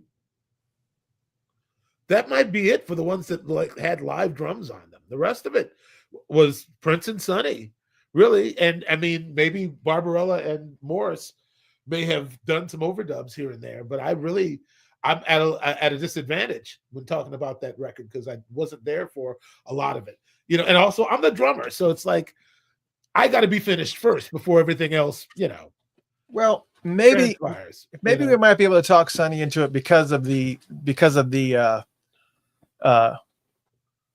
30th anniversary of that. Yeah, but I mean, it's even for the way that record was really handled. It's like, it's not a clear memory. It's not even a clear process. You know what I mean? It's while we were working on that record, we were working on a lot of other things, Yeah. And the war with Warner Brothers was still going on. So it's not a bright spot. You know, Yeah. we were just kind of there around the clock doing various things, man. You know, Wow. Um, Yeah, it's no, I got can it. imagine. But I mean, for the fans, I mean, the fans are not gonna. I mean, they weren't even aware of most of that stuff that was going on in the background. So they just want to celebrate the album. So I'll tell you something. Actually, the record came out after we got fired. oh my God, are you serious? Oh yeah, man. We actually, they were nice enough. You know, Prince made sure we got, you know, we all got a decent advance. You know, and then like the next week we were out. I really think he was just ready to turn the page, man. You know, he was ready to see what the future held, and we were not necessarily supposed to be a part of that. You know, or at least for a while. I mean, we did end up, you know, returning, you know, to working with him, but I mean, I think at the time he was so stressed out about his situation, you know, and I remember somebody offered him $1 million a show to play in Australia. And he was like, my heart's not in it. I don't really know what's going to happen right now. You know, he started kind of kissing us off, like, you know, you guys maybe should start looking into other things you can do while I try to figure out my situation. You Yeah. know? Like, and we could see the writing was on the wall, man. It was like we kind of reached that point where it's like, yeah, you know, we're getting on your nerves, you're getting on ours. It's probably time to call it, you know? Yeah. Yeah. What did you do? What did you do after that? I mean, did you go right back to being more involved in Soul Asylum or doing like hit and miss gigs? This is before that. I mean, basically, you know, not too long after that, Sonny and I were hired to tour with a French artist in September. But, you know, we had, you know, several months of just kind of, you know, doing sessions. But also, I will say this, Randy Jackson from American Idol, from the bass player, Journey, and, you know, studio legend, he kept us busy for a lot of that year, recording with Dion Ferris. Oh yeah. We cut at the Hit Factory in New York. We cut at someplace in Atlanta. We cut at Henson in LA. Like, we were the Wildflowers album. No, that was before. This is a record that this record never came out.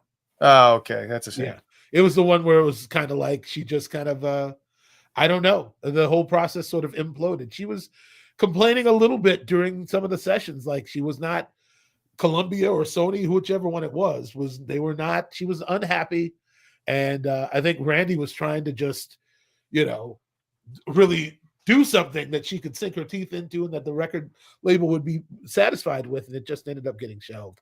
And that record, I mean, we had Jeffrey Lee Johnson from Philly. He played guitar on that. He played with D'Angelo. He played with what's her name? Esperanza.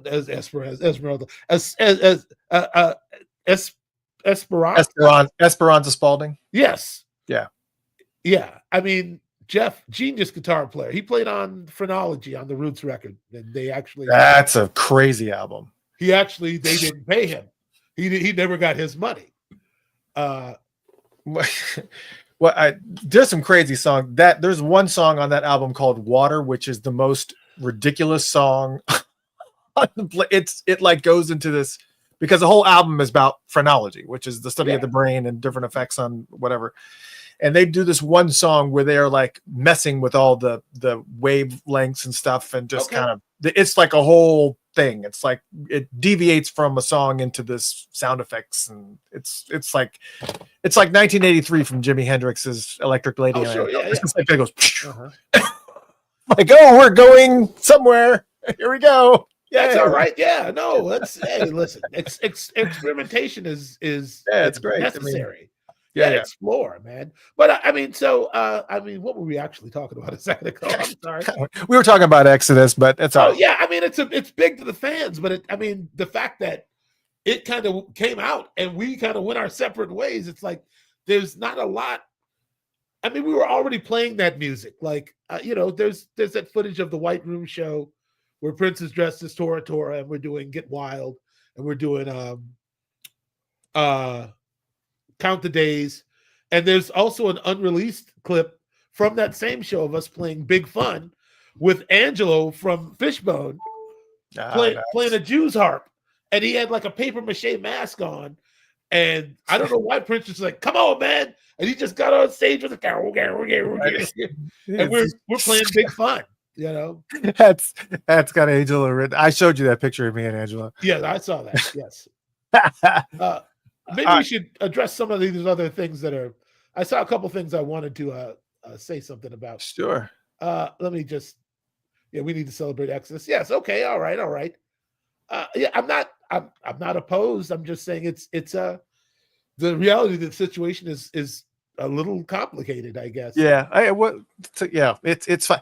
There actually is, if you're a member of patreon.com/Funkatopia, I actually did a full-blown album chat on Exodus that I'll definitely make sure is available for you guys to be able to listen to next week, to make sure that you guys can at least get your fill of Exodus. Because, right now, again, with getting something together, for that to make it actually worthwhile is going to be tricky. But here's an album I want to talk about. This one right here. Oh man, why are you gonna do that to me, man? Listen, Michelle and Deggiocello, Plantation Lullabies.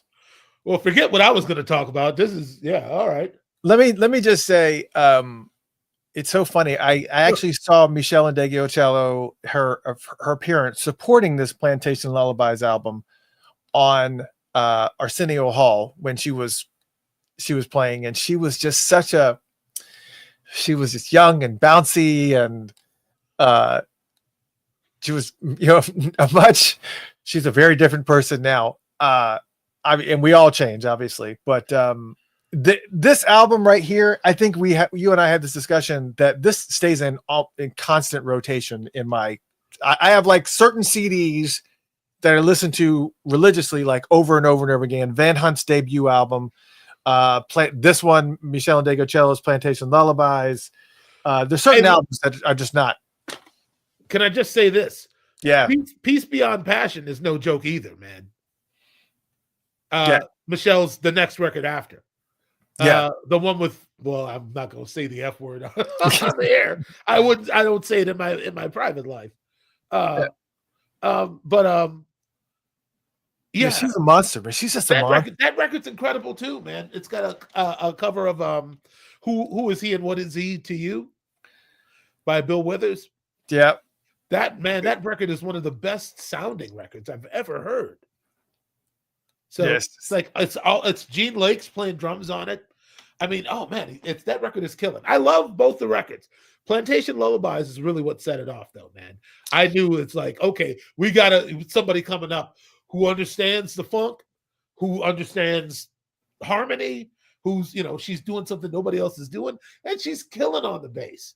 Yeah, she's killing. I mean, last time I saw her, she was walking through a parking lot in Anaheim, California. I was at the NAMM show, and Yamaha had this thing they called Groove Night, and everybody else had their drummers doing, all these, like clinic type, solo. But Yamaha went, let's get a rhythm section and have our drummers play, actual music. Right. So it was like Neil Steubenhouse on bass. I think Will Lee was there, like known cats, known players. And I stepped out the back of the building and I saw Michelle walking through the parking lot. And I played like Last Child by Aerosmith. I was going through like a Joey Kramer phase, and I said, hey, and she said, hey man, that was hot. She said, we should start a band. I said, yes, let's start a band. That'd be great. That was the last time I saw it. Was like 20 years ago. Oh my God, that would have been. I still want to start a band with Michelle, man. I've been asking her to try to get her to come on the show for years, and really, she doesn't want to. Well, I think the last time I reached out, they said she's not doing anything right now. She's not doing any needs any promotion for anything, and check with us at the beginning of the year. And the beginning of the year came, and then I would check with her again. There was like, we're just not doing anything right now. It's just like it's just constant, So I feel like if I just stay vigilant, just kind of keep at it, just whatever. But her and Prince had a very tumultuous relationship too. There was like what she said in 2002. It wasn't 2002, but on her Twitter account. I won't say the word, but she said in 2000, this is her quote. In 2002, Prince called me a house and N-word. for making a record for Warner Brothers. And then she says, "Past is prelude, ain't it?" And I guess a lot of people were trying to figure out exactly what Prince may have meant by that. And obviously, he was going through what you were talking about, with everything that's going on with Warner Brothers, and he probably just, felt some sort of way. Well, I mean, what he really probably felt was that she didn't know how heavy the indoctrination is. Like he was in it with those same people, and he returned to those people. He never really said that he had a poor relationship with them. He just said he was trying to they were resistant when he, tried to get a fairer share of his own, work. I don't think that I remember him saying in some interviews, like, actually the relationship I've had with the label has been productive and, mostly good, but I think that once Prince started doing more business for himself, the veil came down and he got to see what this is all about, and I think he was probably on his tirade and just telling her, like, maybe he had felt like one and he was saying they're making her one too. Yeah, I think you can say what you want about some of these labels, and you can, because they rip off artists left and right. I mean, they literally, their whole entire, it's so horrible to see the way they treat musicians. And we had talked last time, it was a few shows ago. We were talking about what's her name, the one that won the Grammy or whatever, but she kind of got up, I can't remember her name, but she got up and was telling record labels that they need to be doing things like, if you're going to be signing artists, you need to be giving them Chapel Roan, right? Mm-hmm. Talking about, you need to give them health insurance, you need to give us if it's going to be a business, if we're going to be treated like employees, right? Right. Then make it, give us a livable wage. And so that we can continue doing this and creating music and stuff. But if you're not doing anything, you're literally not doing anything. Matter of fact, you're doing what you're doing and then asking for the money back after it's all over, and it's just, it's ridiculous. But, but in regards to, she was actually, Michelle Ndegeocello was actually approached by Fact Mag in 2014, asking her about that house quote. And she said, "Oh yeah, he's not a nice person, but I just have to accept that. It's just something between he and I that I try to rise above. Maybe one day we will have a good experience. I don't know. Everybody's not meant to be friends, but I have no doubt in my mind that the reason I play music is because of him, and I really appreciate all his works." And then she said, "I felt bad for tweeting it, but it taught me a lesson that I can't let my hurt override my sanity. I asked him to play guitar solo on her song Trust, and that's when we had that fated phone call, but it's okay. I try to have empathy. I don't know what his life is like. I don't know what made him the person that he is." So, wow, she was really even-handed in her response. A lot of people didn't care for Prince. I know, that's what. Yeah. So it's not. That's not. That's no secret. He could turn people off. And was turned off by many. But I think some of the time, I mean, Prince was the most competitive person I ever met. So, while he's probably trying to be a mentor and a voice for those coming up behind him, he wasn't ready to let go of the throne. No.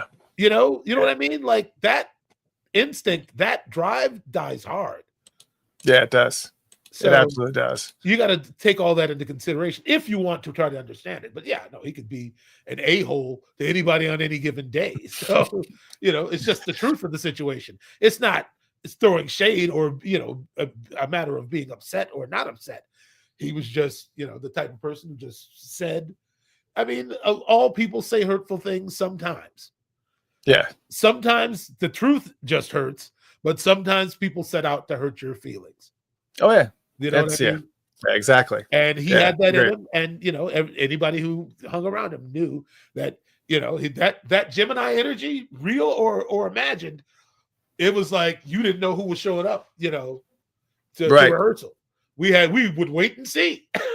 And that's what somebody. I'm sorry. Let me just while it's go ahead. on my mind, let me address the guy who said, "Well, did you ever have any deep conversations with Prince, or just a lot of yelling and Yeah. Oh yeah, I saw that one.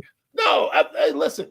Prince used to take me into Studio A and play old school funk records for me that I'd never heard before.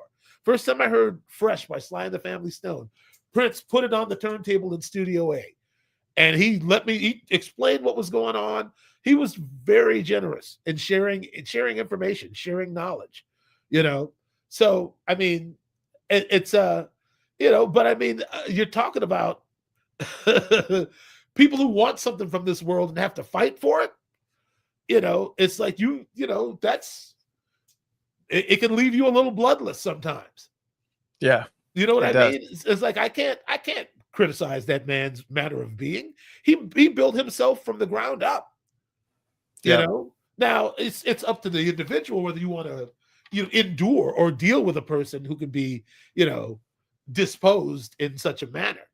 And that's what I did. I mean, it's sometimes I used to say Prince did me a favor the day he fired me because I became a sovereign human again. I could do what I wanted when I felt like it. I remember actually when he let Tony, Damon, and Kirk go, and Kirk showed up at Paisley for something, and I was like, "Hey man, how you doing?" He's like, "Broke as a," I think he said something like "broke as a mug," but if I feel like going to the movies, catching the matinee, I can do it. Yeah. It's. I think Damon is in here. I thought Damon, are you still Damon, here? Yeah, maybe Damon said something. Hey, man. Yeah, Hey, Damon. brother. Hey, Damon, if you're in here, hello, what's up? Hope you're doing well. Doing well. Yeah, there's a lot of different things going on. I know that some people have been sending me events, but before we close out, and we're going to talk about a couple of events, including the Urban Classic event too. I want to wish another happy birthday to Stuart Zender, who is the bass player for Jamiroquai. Well, he was on Jamiroquai's Emergency on Planet Earth album, and just that guy is a bass monster. And it is his birthday today, born on this day in 1974, and it's such a monster album, and he's just a legendary bass player, and so happy birthday to him. I know that there's been people that have been sending me advertisements for events that they want to do. There's a Prince cruise that I know somebody is. I need to look into some of these details of some of these things that are going on before I fully put it out there, because I want to make sure that you guys don't There's a lot of great events. Purple Genealogies event is definitely good. I got to make sure that I put that event out there, because on June 4th, the day before the event starts for the celebration 2025, they are actually doing an event, and I need to put the banner up on the Funkatopia website. I will do that. I was going to have it ready for tonight, but I did not. So apologies about that. It's just the reality of the whole show scenario. But I also, man, it's a lot to do. You don't have any assistant or anything. Yeah, I know it just is. But we do have this obviously too. Oh yeah, thank you for Coming up, reminding me. I man. wanted to plug this show. Yeah, the tickets are moving, but they're not going to last for too much longer. It's a couple. How many weeks is this out? Like one or two? Yeah, it's a few weeks out because you're 318. Right. Yeah. Friday, April 4th. My band, Urban Classic. We're playing the Pure Soul show. It's the debut. It's our debut at the Dakota nightclub in downtown Minneapolis of this show, which is basically 1967 or 68. Like kind of like if it was recorded after if it was recorded any later than 1970, you're not going to hear it during the show. This is like straight up like raw soul, like Otis. You see the people on the James Brown. There's Sam and Dave. There's Otis. There's Al Green. It's all of that, man. So I mean, it's a hot show, man. I mean, we've been selling out everywhere we go. We don't want the show to be any exception. So please, if you're available and you want to go see some good playing, good singing, come on out and see Urban Classics Pure Soul show at the Dakota on Friday, April 4th. As you can see, doors are at 5:30, shows at 7. We're doing a straight 90. It's going to be all killer, no filler. Oh, I guarantee the band is hot. Oh my God. I wish that was. Don't forget the Saturday, April 19th. We got a little shindig at the Hopkins Center for the Arts. We're talking about the Together Show, which is me and my friends Tommy Barbarella, Levi Caesar Jr., Dr. Fink is playing with us actually on this one because I wanted to focus a little bit more on the Prince's 80s repertoire a little bit. You know, it's like when you go to the suburbs, you got to really you got to play what they know. They're not going to know all the stuff we played the year before. They have no idea about that. So we've had to streamline the show a little bit compared to last year, but I think you're still going to get your money's worth.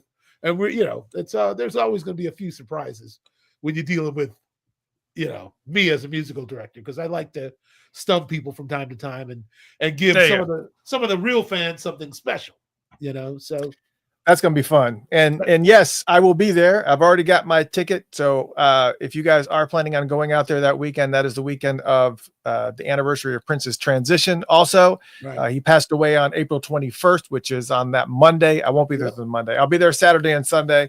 Yeah. Yes, I will be there at the event. I will be hanging out with them. So if you're going to come up there, let us know. But that's April 19th in Minneapolis. Well, not Minneapolis, it's Hopkins, which is actually southwest of Minneapolis. Right, man. Oh man, you're pretty. You got the lay of the land now, bro. All right. Yeah, southwest of Minneapolis. Maybe. It's been a while since I've been in snow like that, for sure. Yeah, because I used to live in Jersey, and I've seen a lot of snow. So yeah, but not like what you guys do. You guys, that's all right. It doesn't snow quite as much as it used to, man. I mean, right now I don't know. It could be 35, 40 degrees out now, man, and that's warm for March. It was like 50 something over the weekend. Yeah, we had a beautiful. It got for a brief moment, it got to like 68 here, and in the middle of the day it was beautiful. It was just so gorgeous outside. But you're down there near hot Atlanta, so you always get good weather.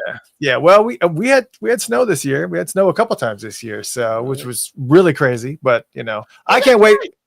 Okay. Yeah, we did. It's cool. But this, I'm really excited about this, and I wish I was going to be up there that first part of April.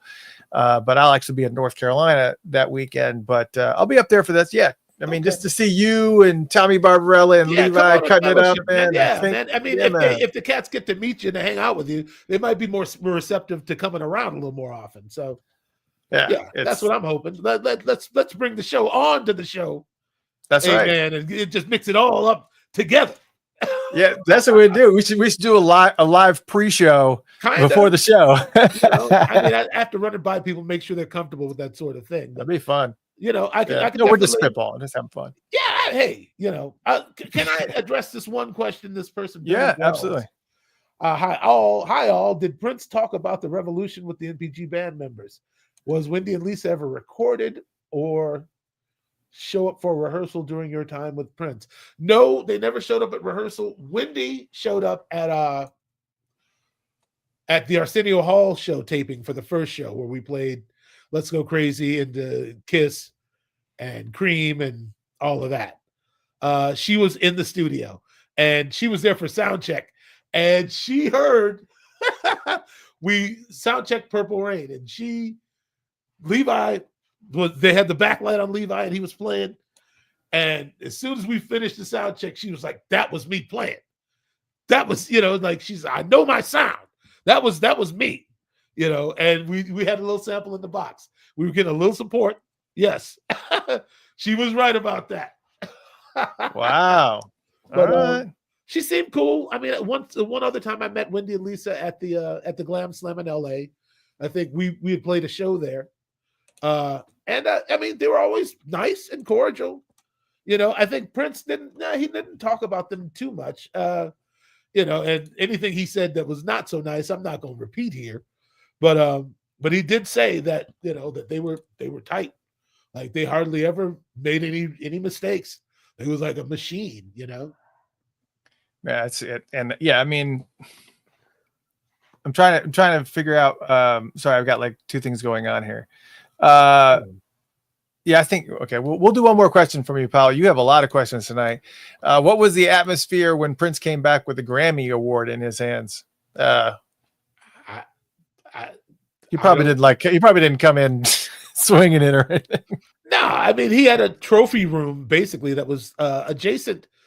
It's outside the door to the vault. Actually, there's a little room you enter into before you go into the vault. In that There's a lot of room, stuff sitting out there. That's where he kept a lot of his awards in that room. I think they brought him out and put him on display in the lobby now, if I'm not mistaken. I thought they moved all that stuff out there. But maybe I could be wrong. But I was trying to pull up. This is what I was trying to pull up because let me just say, I'm good friends with these folks, so I want to make sure that I actually share this. This is the flyer for the Purple Genealogy event, the Gold Experience. It is their last party. They're doing it at the Women's Club of Minneapolis, and there's actually a lot of stuff that's going on with it. A lot of history that I was talking about. You can, you can actually click the QR code. I'm going to put this up there, but this is the last Purple Genealogy event that they're doing. There's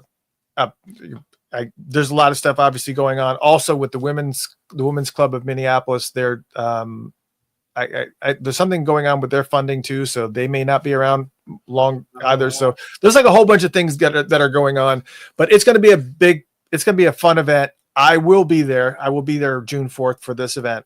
But there's going to be like raffle baskets, 360 photo booth, and there's complimentary hors d'oeuvres and cocktails, and DJ Willie Adams is going to be there. So this is Audrey's thing. She's involved. This is Audrey's thing. Yep. I didn't know what Purple Genealogy. She didn't tell me no name. Thanks a lot, Audrey. I didn't even know you were involved in this.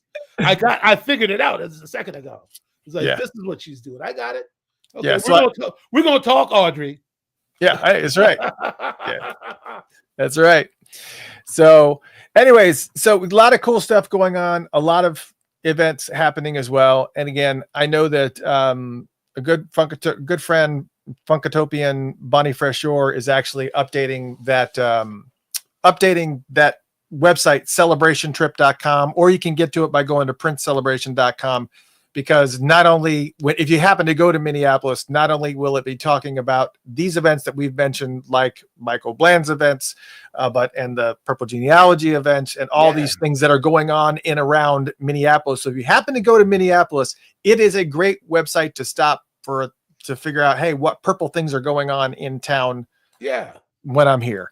And that's kind of how we set that up. And Bonnie kind of manages a lot of the events and getting the events on and off. And there's a couple things here that may not, like, I don't know if your Urban Classic event is on there, but we're going to put it on there. We just got to make sure that there are things happening that you are aware of when you go up that way. So, yeah, man. Great, man. It's been so cool. This is the first official podcast where Michael Bland is the official co-host of Funkatopia. And, there he is. He's here. He's here now, man. He's here now. Ding, ding, ding, ding, ding, ding. I see Kyle asked a question. When is Jesse sending you the track from his new album to debut on your show? Talking about Jesse Johnson. Yeah, that'll be in Jovember. Well, I will say this. We did talk about that, and yes, he did say that on the show. He said, "I'm going to send you a track for you to debut on your show, and I'll send another track to another show." And blah blah. Oh, really? Blah. He agreed to that. I didn't know. He he already said it out. He already said it. And just so we're clear, he has already sent me a track. I don't know if it's a final track or if it will be the track that I would unveil, but it is a track that he's already sent me, which sounds phenomenal, by the way. Ridiculous. It's a song called Promised Land. And it is unbelievable. And it's part of his new album. And, but he did not want me to share that yet. So I won't, but I will tell you it's friggin' incredible. And it's a perfect balance of Bare My Naked Soul and that, the funk that he was doing, but it's much more evolved, much more grown. Yeah. And the sound is just unreal. We both have, Jesse and I both have these headphones called Status Audio. I'm going to try to put up a link, but they basically have 3 speakers in each earbud. So for highs, mids, and lows. Yeah. And it, when you listen to that song, every single it's like every single channel is being utilized. Like it's the whole song is like in a surround. It's just it's ridiculous. So I'm very, very excited about the new music. I can't wait till it comes out. I wish you guys could hear that song. Eventually he may give me clearance to release it. But right now I'm just sitting on it because I'm not about to tick off Jesse. That's for damn sure. If Jesse trusts you, man, don't mess it up. That's right. Trust nobody. That's right. Because Powell, you must watch the show on a regular basis. That's right. At the end of this, we all die. That's right. At the end of this, we die, man. So get You on can't take it with you. Yeah. Hey, you're right. At the end of this, we die. Yeah. Get what you want out of life. It's too short. Yeah, it's you just do what you're gonna do. Just make focus on yourself. Focus on yourself. That's what Funkatopia really is all about. That's right. Improvement, building communications. Yeah.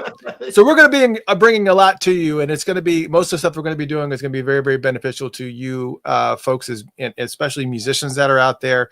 But if you're not a musician, but you love music, that's perfectly fine. There's going to be a perfect place for you because we're going to be sharing all kinds of brand new music for you and helping you dig deep into the music that's already out there. Like we kind of talked about tonight with Michelle and Dago Cello and Thomas Dolby and stuff like that. We're always going to go down those rabbit holes and kind of tie those things for you to kind of make it a better experience for you to be able to discover more music. That's really what we want to do. And for musicians, we want to be a ground zero for you to be able to come to help promote your music, to help to get it out there. Absolutely. and to also help you connect the dots and help you get what you need. And there's a lot to that, but that will be a part of what Funkatopia does as well. And it's going to be amazing. So when are we going to have Dwayne?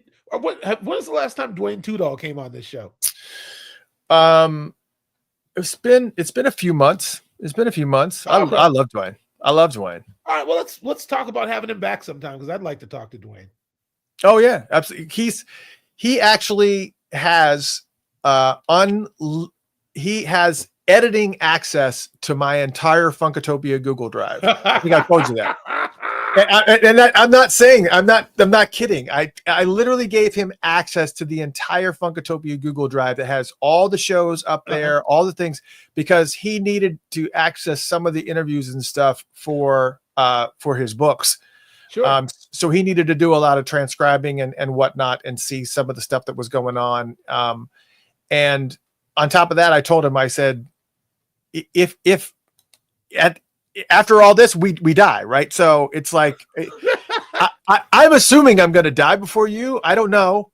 But if I do, there's nobody I can think of that I would want all of this stuff in the hands of that is actually going to be able to, Sure. Me and Dwayne got it. Yeah, it's right. It's just here, take it. Just take it. I don't know what I don't know what I do with it. Christopher, we got it going, man.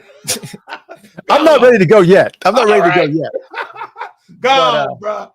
But if I do, I want to make sure that all this stuff, the 20 years worth of work that I've done is going to be in the right hands. And it's it's for my kids too, to kind of be able to, learn crazy things about me. I mean, absolutely. Yeah, it's just, man. No, I think that's a great thing. I did not know that. That's very cool. Yeah. So we'll get Dwayne on the show. Let's, but this is one of the cool things about having Michael on too, is that he knows a lot of folks. So do you. We both know a lot of folks. So it's time to increase that Rolodex. Get some of these outliers on here, man. There's a lot of people who should be talking who ain't saying nothing. That's right. I need to go to the next NAMM show. I've never been to NAMM, and it's kind of like a huge guitar center, man. It's like which is fine. Constant. All right. But I can't take it. But also I have perfect pitch, so people bending guitar strings sharp and flat, and I can only take so much, man, before I go.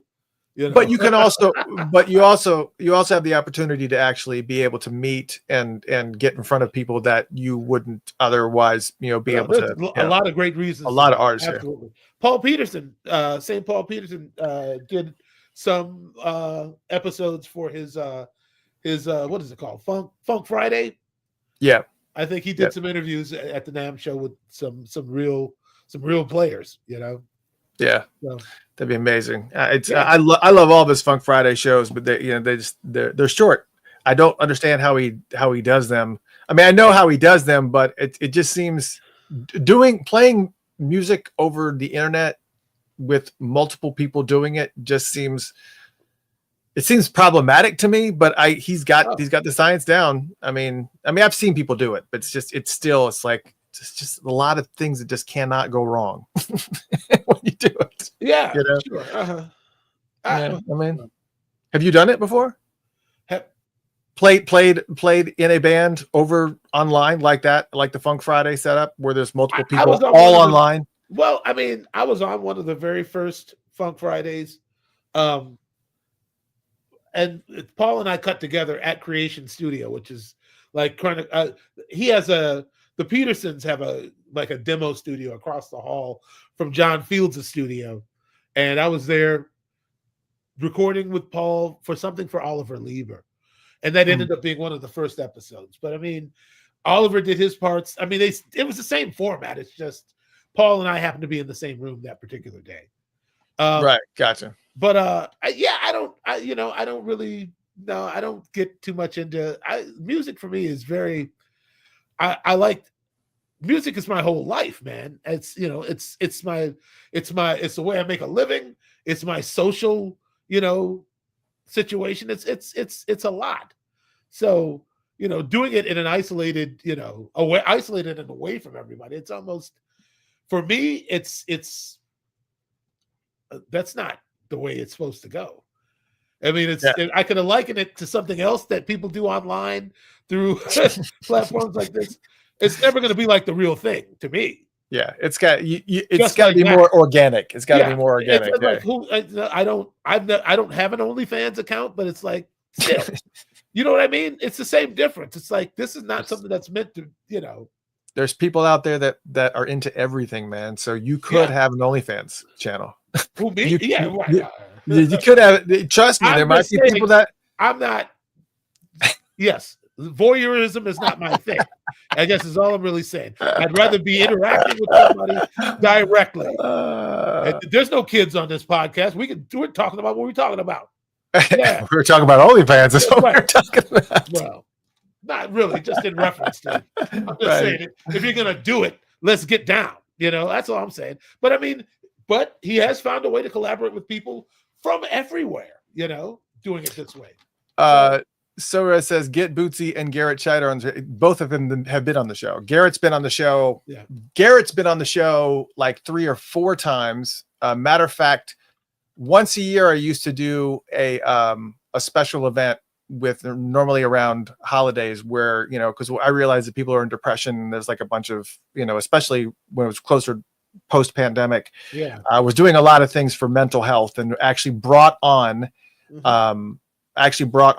licensed counselors to actually talk people through problems and stuff, and then had people like Garrett Scheider on and Morris Hayes, and all these people were in there talking about some of the depression and stuff that they were going through, and they were really like dumping. It was a pretty cool thing. But yeah, Garrett's been on the show multiple times, and Bootsy's been on the show too. Bootsy and his wife. Right on. Patty. Hey, shout out to my boy Kyle Christian. Does Michael know Carmen? Yes, I know Carmen. I haven't seen her in many years, but she was always a really nice person. She was the type of, some of Prince's, what is even the word you use to, so some of the women that he would have around sometimes were not always polite to everybody, but Carmen was different. Carmen would say hi to Stymie, to the custodial engineer, or anybody. She was not above just like kind of recognizing your humanity. And, it's a weird environment to be in. So for her to continue to be the same woman she was, when she walked in and just polite and kind to everybody, she was always nice to hang around. Yeah.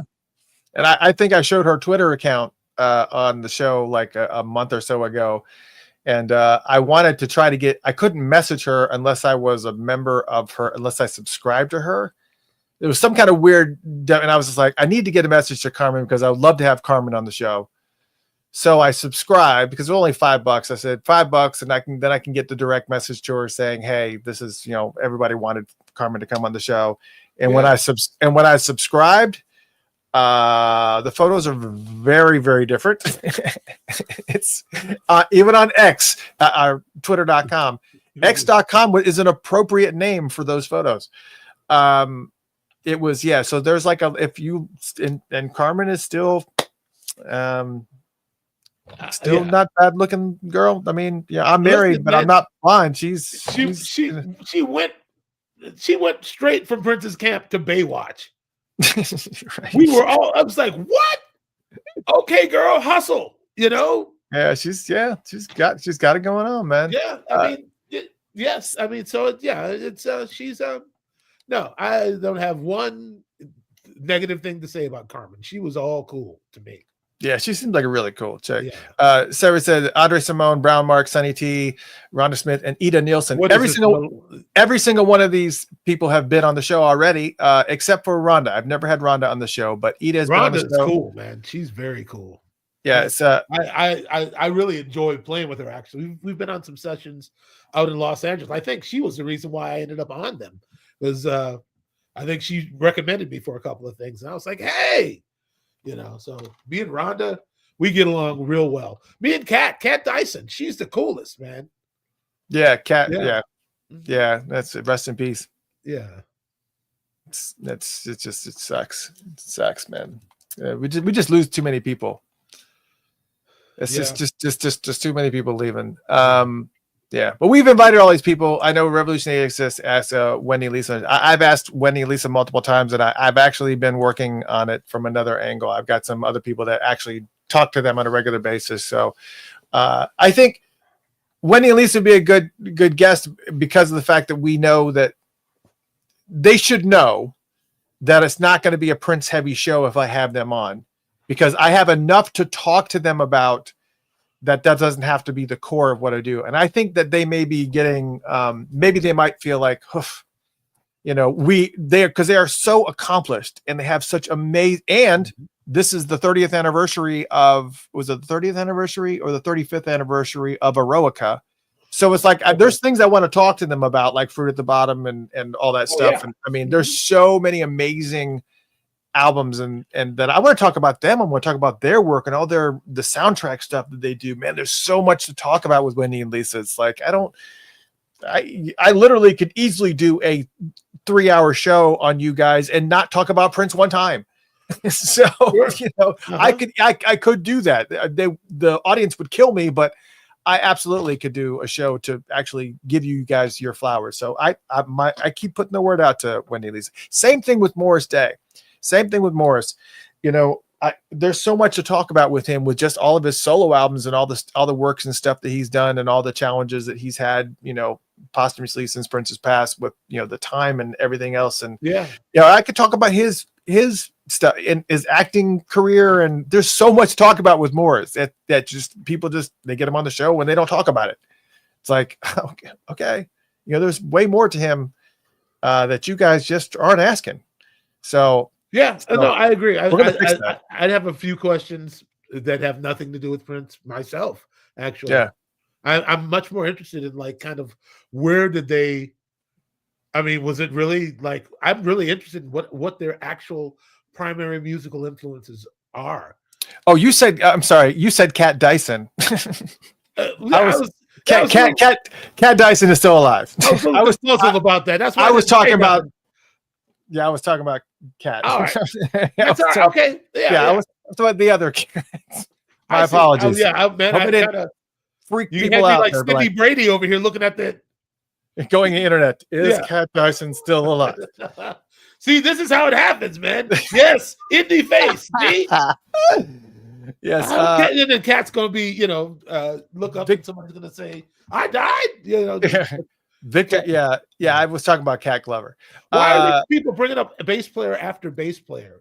Victor Wooten has been on the show. All of the Wooten brothers have been on the show. That wasn't too long ago. That was just last year. We had all the Wooten brothers on the show, including Victor. So Alicia Keys, that'd be. I would love to have her on the show, but we're some people are just a little bit larger. Silly now, man. It must be time to cut this show. Yeah, I think so. Beyonce, did you guys say Beyonce? Yes, Beyonce will be on next Tuesday. Yeah, exactly. Well, ladies and gentlemen, I hope you guys had an amazing time. We're gonna, he's got a great idea. We're gonna give you one more palate cleanser. Here's a 40-second palate cleanser, and then we're gonna call it. Here's a palate cleanser for you.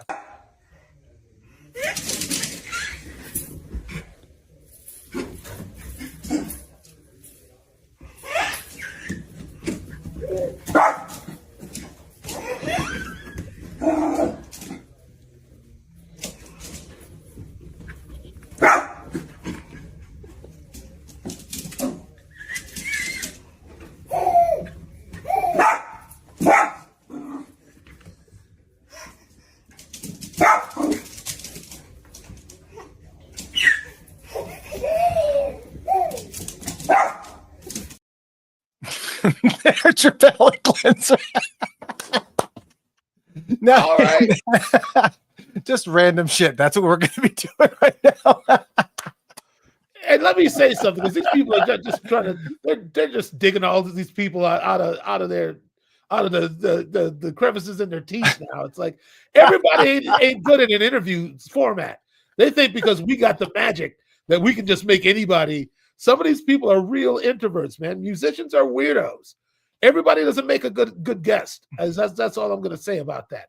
That I've met some people in my life that I wish I didn't. Yeah. Okay. Yeah. So these people are just kind of coming off the. It's like you don't really know what you're asking for. Well, yeah, and keep the ideas coming. I have this list. I'm not kidding you. I literally have a list right here that's on both sides, and this list has like people that I would love to have on the show. I mean, Eddie M, David Garibaldi, which he just passed away, didn't he?